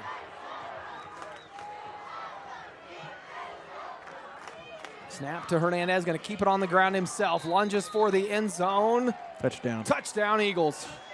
11-12 to play in the 4th, and the Eagles into the end zone for the first time tonight, make it a 28-6 ball game. Greenback still on top. Boy, they did. The Pratt High defense did not make it easy on them. Would they convert there at least 3 4th downs? And it was a long possession. Yeah, something that if you're the Eagles, the points are good, but the time it took to put those points on the board, if you want to get back in this ball game, you've got to create points quicker than what they just did. Points nonetheless. On for the extra point will be Ornelius. High snap, and the kick is away. Kick is good, makes it a 28-7 ball game. 11-12 to play here in the 4th quarter. A 21-play drive from the Eagles. 10 minutes of possession. Boy, we knew it was a lengthy one. Had no idea it was that. Tough to squeeze 21 plays into 80 yards. You know, somehow the Eagles did it. And I know Pratt wanted a shutout here, but actually that 10 minutes that you took there to give up 7 points in light of a 21-point lead still and you having the ball, you almost trade that at this point because the goal of the game obviously is to win it. You want the shutout, but if you were to ask me if I'd be willing to trade that, I would, to take 10 minutes off this clock with the lead the Pratt Greenbacks had. So still early here in the fourth quarter, 11-12 to play, and the Eagles punch in that lengthy drive, make it a 28-7 ball game. Greenbacks on top. Now do you start seeing onside kick territory here for the Eagles, knowing you've got 3 possessions that you've got to make up? It'll be the Eagles set to kick away once again to Ornelius on the kicking duties for the Eagles, and the Greenbacks anticipating the onside, have the hands team up front, and an onside attempt from Ornelius, but it does not go the required 10 yards. And boy, if that's something that you just don't do very often, it's tough to do well. That time the Eagles too short, and the Greenbacks should be able to take the ball on Hugoton's side of the 50. It's always a victory. So it'll be great starting position here for the Greenback offense. Quick update for, it could come into play later out west. Cheney and Holcomb are in overtime. Holcomb did not score on their possession. Cheney with a chance here to score and win that game out west in Holcomb. And that was a game that Holcomb was down 20-12, had to score and a successful 2-point conversion. So they did that and able to force overtime. Meanwhile, the Greenbacks on top 28-7 with 11-12 to play here in the fourth. They'll take over at the Eagle 42-yard line. The give to Liggett in the backfield. Has a handful of blockers following him left side. Now cuts it upfield, stays in bounds.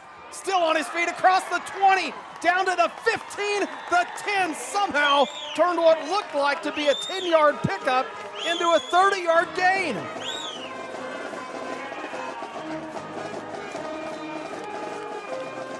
So that failed onside attempt by the Eagles that gave the Greenbacks great starting field position. And got an Eagle down at the end of that run there. And Liggett coming off a little slow too. 33-yard pickup for Cade Liggett on that carry. And like you said, Kelly, an Eagle on the far side down as well, as it's been a physical game between these two teams. 147 yards on the night so far for Cade Liggett. We'll take a timeout as we look to attend to the injured player. We'll be back with more Greenback football here in the fourth quarter.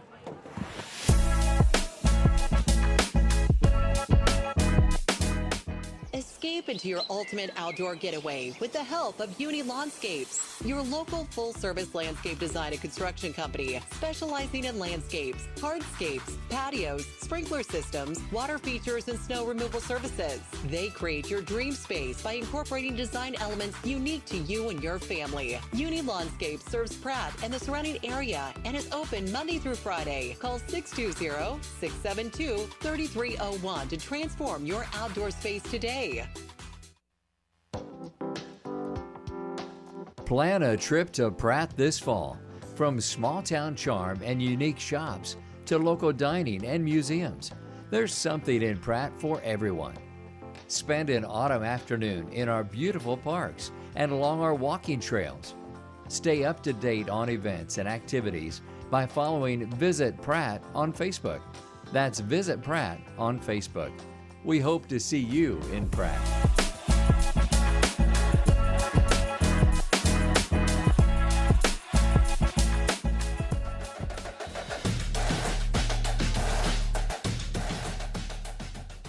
At Buckland Tractor and Implement, we know that teamwork and dedication are the keys to success, both on the field and in the field. Just like the Pratt Greenbacks, we strive for excellence in everything we do. Whether it's top-of-the-line John Deere equipment or exceptional customer service, we are here to support our community. From tractors to combines and everything in between, BTI has the tools you need to get the job done right. BTI is proud to be a part of this community and to support our local football team. Together, we're stronger. Visit BTI and see how we can help you achieve your goals. Are you a sports fan looking for a great place to grab a bite to eat? Look no further than Legends Cafe, located in Pratt, Kansas, on Highway 54. Legends is open 6 days a week and serves up mouth-watering burgers, fresh salads, hearty sandwiches, and much more. And don't forget about their daily specials. Legends is proud to support Greenback sports and all the local teams. So whether you're celebrating a big win or just need to refuel after the game, Legends has you covered. Come on down to Legends, and we'll take care of the rest.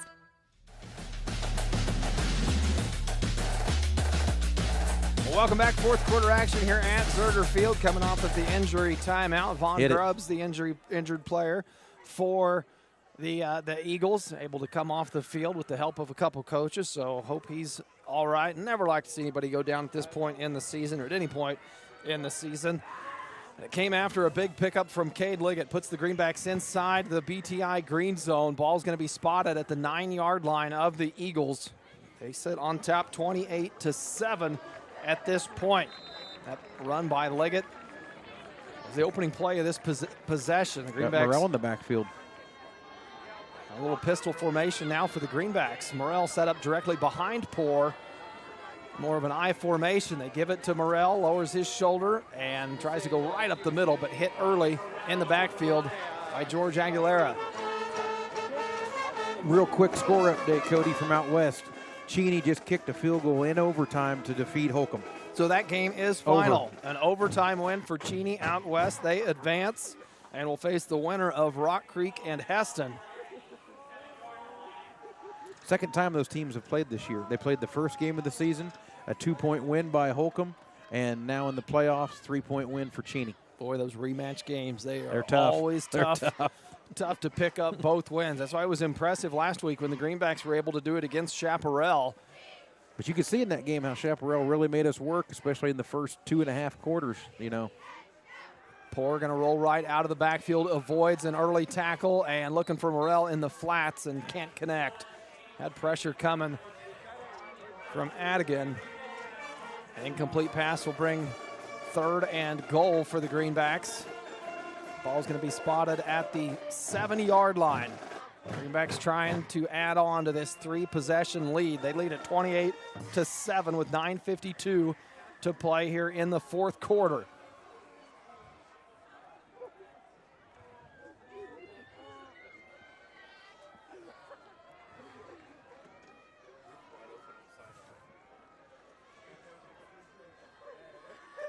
Roop alone right side. Greenback's going to keep it on the ground. Liggett trying to get out in space. Stiff arms one tackler, but met in the backfield. Still on his feet, leaning forward, and he'll be brought down shy. It'll be 4th down. Goal to go for the Greenbacks. Decision here for Coach Holting. 3-score game. The field goal makes it a 4-score game. I think you kick it. Any points? Tebow's just been money all season. He has. He's been hit great. Extra point after extra point, and field goal, just 1 or 2 I think we've attempted, but he's hit them.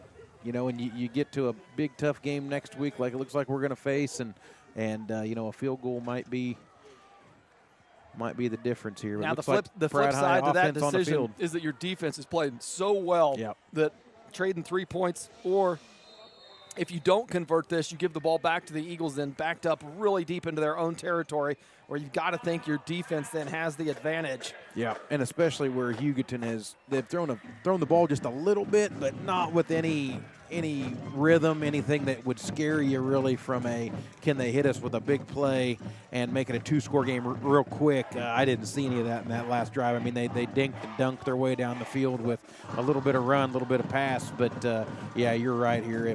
If Pratt goes for this here and on the 5-yard line, it doesn't get in. You know, that's a long 95 yards for that offense to go against our defense. So, yeah, good, timeout was good either taken way. by Coach Holting. Going to talk about this one, think this one through a little bit more, but I think either decision is going to be a good one. It'll be 9:02 to play when we come out of the timeout. 4th and goal to go for the Greenbacks. Ball spotted on, looks like they've got it about the 6-yard line of the Eagles. So the Greenbacks would need all 6 of those. No chance to pick up a 1st down. And the Greenbacks come out of the timeout looking to go for this. Poor alone in the backfield. No sign of a field goal attempt. Poor going to drop back, look left. Pressure coming, and Poor sacked. Pressure came from Poor's left side, and he was brought down in the backfield by Christian Padron. And it'll be a turnover on downs. Well, that sack takes you a little bit farther back where you don't have the Eagles backed up quite as much as you would have liked had you not converted that. No, and that's, you know, obviously Pratt wanted to stick one in the end zone or a field goal there, but same story. When you have the lead the Pratt has offense and defense have built, you know, Pratt, again, ate up quite a bit of clock to get down to where they're at. Hugoton has a long field ahead of them, with the goal of winning the game, obviously the main goal here. Still all good for Pratt here. 8:56 to play after the turnover on downs from the Greenbacks. It'll be Eagle ball with a lengthy field to go to get any points on the board. Hernandez looking to take a shot downfield, looking for Peachy, and ball in the air. Strong comes away with it. Oh, boy, when your defense can do things like that and pick you right back up. That was a what great a play. High-pointed ball by Strong there. How many times have we seen him do that at center field on a baseball field? This time he does it at midfield here at Zerger and gives the ball back to the Greenbacks. What a play.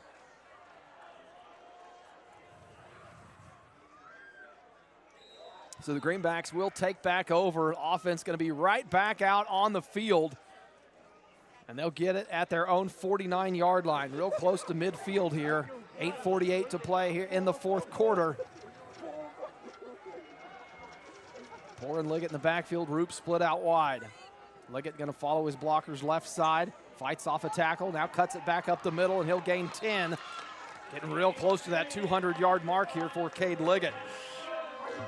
Yeah, the Pratt run game, we've just controlled the line of scrimmage all night and have had outside contain basically from our offensive blockers, pin their defense in, and then Liggett's just running real hard. Had most of our carries tonight. Hardly anybody's carried the ball outside of Liggett.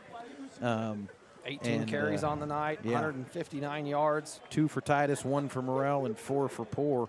So, yeah, Cade Liggett carrying the load of the running game. 1st and 10 for the Greenbacks after that first down pickup. Ball at the Eagle 43-yard line. Sebastian Beach will shift in motion. Snap to Liggett. Hit in the backfield and nowhere to go. Once again, Cesar Raimondo in the backfield early. Well, Hugoton has done some good things tonight. You can tell they've played a lot of football, but, gang tackling is not their strong suit. There's been multiple times we've had runners stood up, and, Hugoton is content to kind of stand there and watch and see if the guy gets him on the ground. That's why you preach so much at practice and on the sideline, that help side defense, especially as much as we've let these officials let a pile stay stood up. You can come in there and make a play after the momentum is kind of stopped or halted. It can turn into a big play. 2nd and 9 for the Greenbacks after the carry by Liggett. Poor in the backfield. Snap will go to Liggett. Follows Poor right side. Now cuts it up. Has some room across the 30, the 20, the 10. Touchdown, Greenbacks! A 40-yard pickup from Cade Liggett. Same play had outside. We had 2 blockers outside their widest man.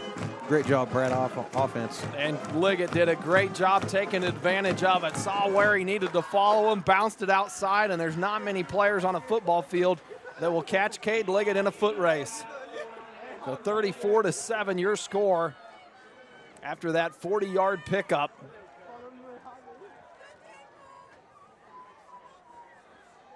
Tebow on for another extra point.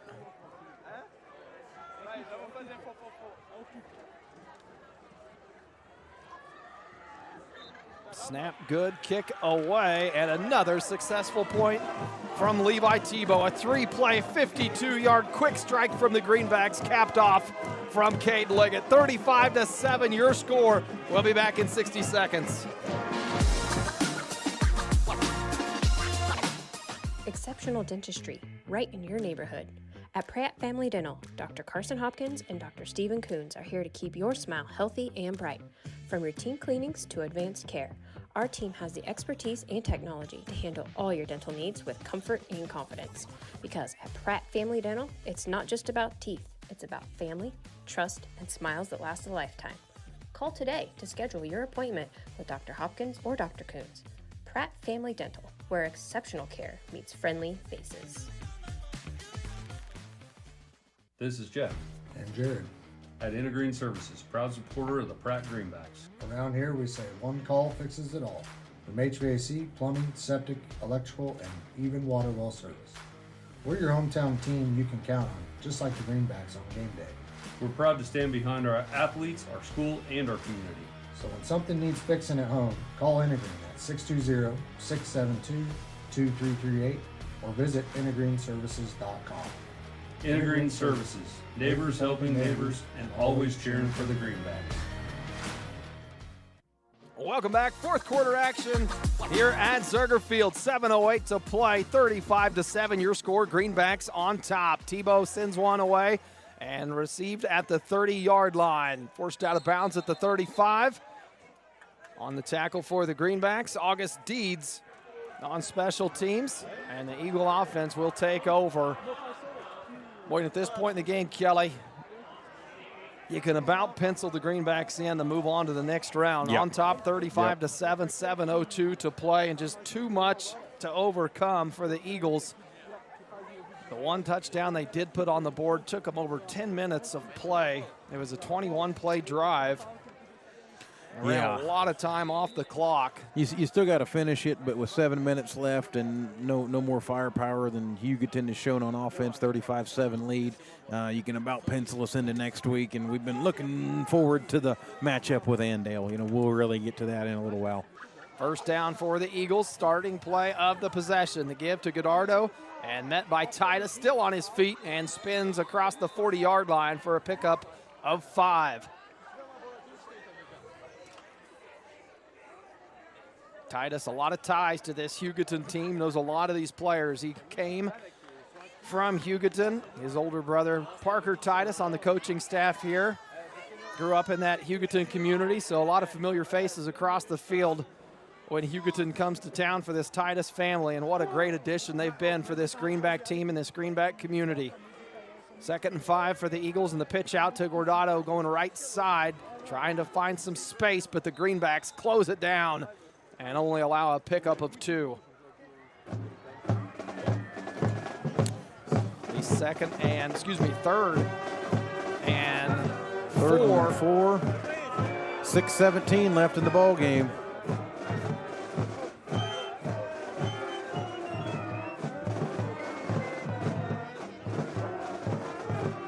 Greenback defense has been doing a good job late in this ball game of keeping the intensity up. Sometimes it's easy, you get up by 4 possessions, to let your guard down a little bit, but the Greenbacks showing no signs of slowing down. Hernandez going to drop back, flushed out of the pocket. Hit comes, looking for Adigan down the sideline, and nobody there. And boy, both Adigan along with Hernandez taking some shots on that play. So the unsuccessful 3rd down conversion will bring up 4th and 4. And the Eagles on their half of the field. Almost in a pass down again for them. They haven't had many runs over 4 yards tonight. Yeah, just tough to pick up big plays against this Greenback defense. And the Greenback defense has not allowed them to do it all night. They need one here, 4th and 4. They come out of the huddle. Godardo going to line up in the slot for this play. Adigan split out wide. Hernandez empty in the backfield. Takes a shot right side. Has a man. He'll pick up the 1st down and a few more to go with it. Like Camacho on the reception. Looked far like side. Titus on the tackle. The gain. They needed 4, picked up 7 on that play. Take us under 6 minutes here. Greenbacks lead at 35-7. Moves the ball to the Eagle 48-yard line. Trying to get into Greenback territory. New set of downs here to keep the drive alive.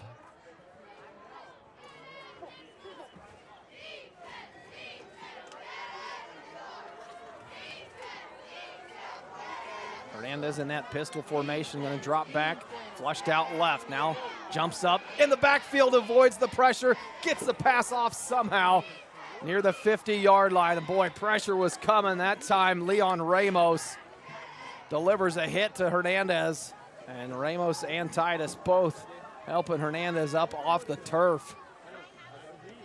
Excuse me, it was Gordado coming up off the turf after that play was over. Stayed back to help protect his quarterback, and he needed every bit of it.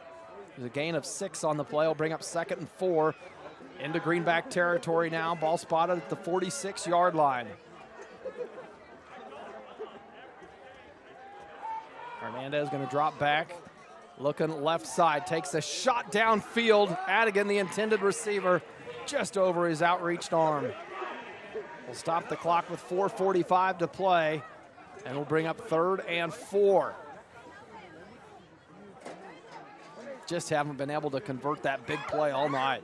Nope, and nobody really has this year on Pratt. I mean, that's, again, we've talked multiple times on our athleticism all over the field, and hardly anybody's had much success throwing the ball downfield on us. 3rd and 4 for the Eagles. And the snap to Hernandez, going to keep it on the ground. Spins his way forward and close to a first down. I think just short for once. Normally they've been right at the sticks. They've been just over the sticks. This one will come up short. It'll be 4th and 1. They are in Greenback territory at the 44-yard line. 4:20 to play here in the 4th quarter. Greenbacks leading it 35-7. An impressive performance from start to this point tonight for this Greenback team. Big 4th down play. This Greenback defense wants to get off the field.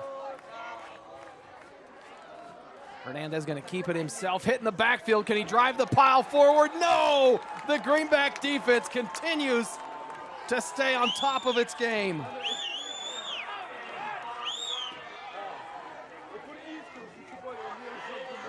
Going to be 1st and goal Pratt here on their own 45-yard line, and I think we'll just see the clock get run out here. Yeah, the Greenbacks likely going to keep this ball on the ground with the play calling, and rightfully so. A 35-7 lead here for the Greenbacks. Question is, can they close it out? 3:56 to play in this possession. What a performance tonight for Coach Holting and this Greenback team. Came into this ball game 8-1 on the season. Opening week loss to Hugoton. Hoisington. Or excuse me, too many H-towns that we play play around here. Too many H-towns, too many bird mascots. That's right. The opening week loss to Hoisington. And since then, the Greenbacks have rattled off win after win after win and have put themselves in a great position. Pick up there will make it 2nd and 6.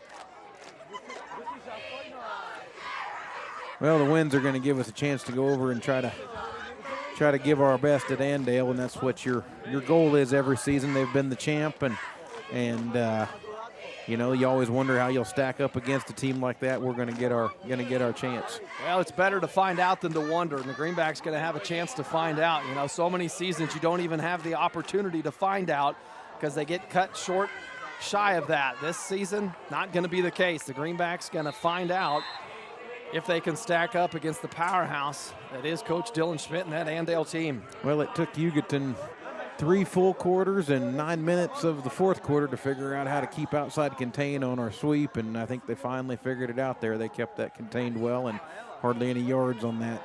No gain on that play. It'll bring up 3rd and 5 for the Greenbacks. 2:44 to play here in the 4th quarter.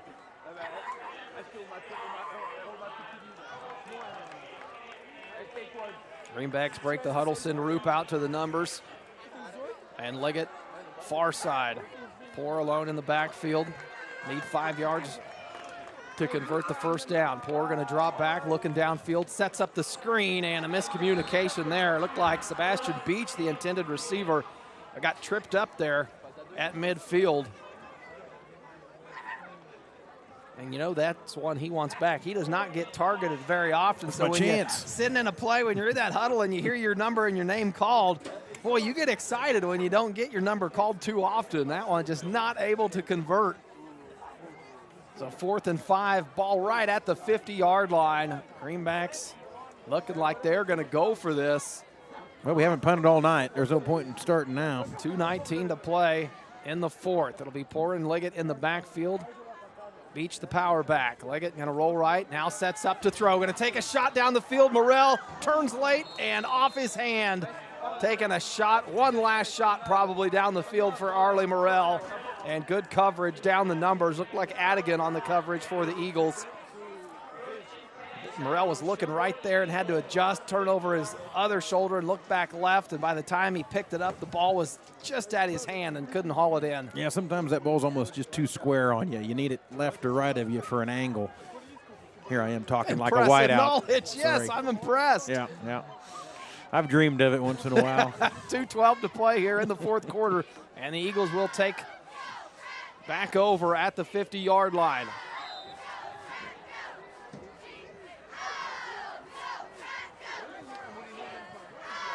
Empty backfield for the Eagles. Hernandez, three-step drop, looking downfield. Now Morrell coming, gets in the air, gives Hernandez a chance to scramble right side. Good throw from Hernandez, and finds his intended receiver at the 25-yard line. Camacho on the catch.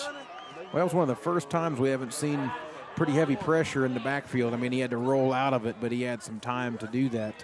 Of course, Pratt dropping an extra guy into coverage there to kind of just keep the ball in front of you. 2:01 left in the ball game. Picks up the first down. Will make it 1st and 10 at the 34-yard line. And if you're the Eagles, you want to finish on a positive note. If you can finish this ball game punching a touchdown in, you know the ball game's over at this point, but if you can end the season on a positive note, that's what Coach Witt and his team are trying to do. Hernandez flushed out and left wide open is Burrows down the sideline. Catches it at the 20 and tackled inside the 10. Able to escape out of the pocket and get down there undetected by the Greenback secondary. Looked like the pressure was going to get to Hernandez, but did a good job to evade it. You know, that was kind of reminiscent of a Preston Poor scramble where he bought additional time, and because of that, you know, then the defensive coverage breaks down. You know, you can only guard so long back there before somebody breaks to an open space. Yeah, and a good job of him to keep his eyes downfield. It's so hard to think. You just got to get out of the pocket, tuck it, and run. That time able to keep the play alive. Trying to do it again here. Throws near side for Adigan and broken up. Tebow on the coverage for the Greenbacks.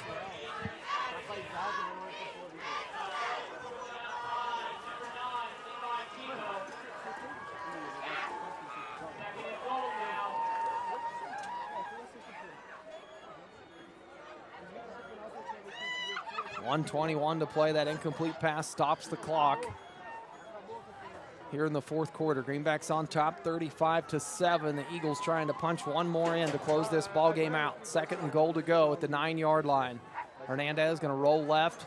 Pressure coming once again. Has to change back right side and into the end zone. 2nd time tonight.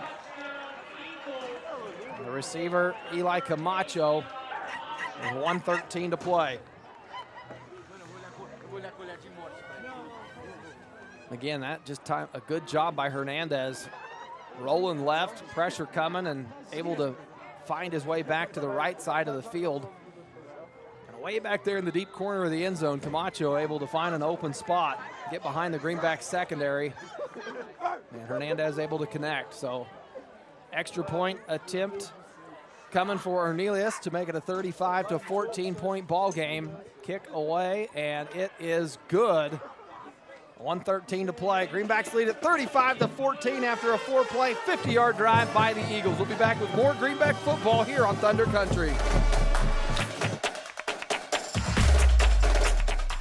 Tonight's Greenback action is brought to you by Doug Ray Chevrolet, your #1 new and #1 pre-owned dealer in all of South Central Kansas. At Doug Ray Chevrolet, we provide you with a great buying experience plus an award-winning service department, which means you can depend on us for all your automotive needs, whether it's cars, trucks, or SUVs. From the moment you walk through our doors to the time you drive off the lot, we're here to make sure you're satisfied every step of the way. We're still doing business your way right here in Pratt, Kansas. Doug Ray Chevrolet, proud to support Greenback Athletics.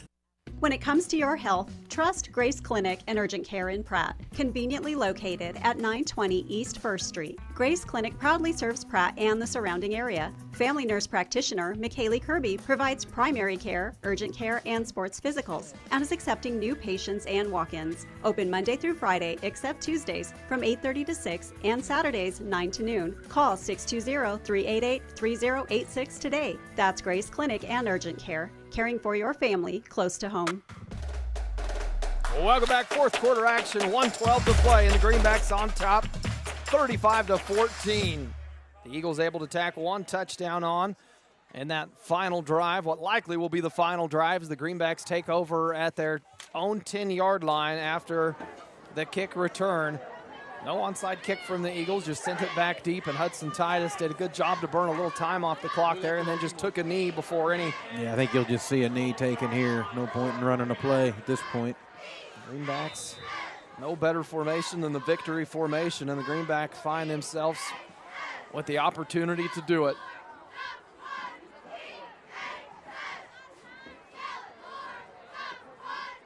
Strong will back up deep behind Poor. Poor awaits the snap. Snap to Poor, the kneel down. Probably going to need one more of those to make it official, maybe two. His clock ticks just under 60 seconds here in the fourth quarter. What a night for this Greenback team. Two 8-1 teams battling it out here at Zerger Field in round 2 of the playoffs. And the Greenback's going to come away victorious. And a matchup that you've talked frequently about, Kelly. I knew it was going to happen. Will be the Pratt-Andale matchup next week, and we've got plenty of time to get to that one. One final knee taken here by the Greenbacks. And that'll do it. Greenback student section going to let you know the result of this ball game.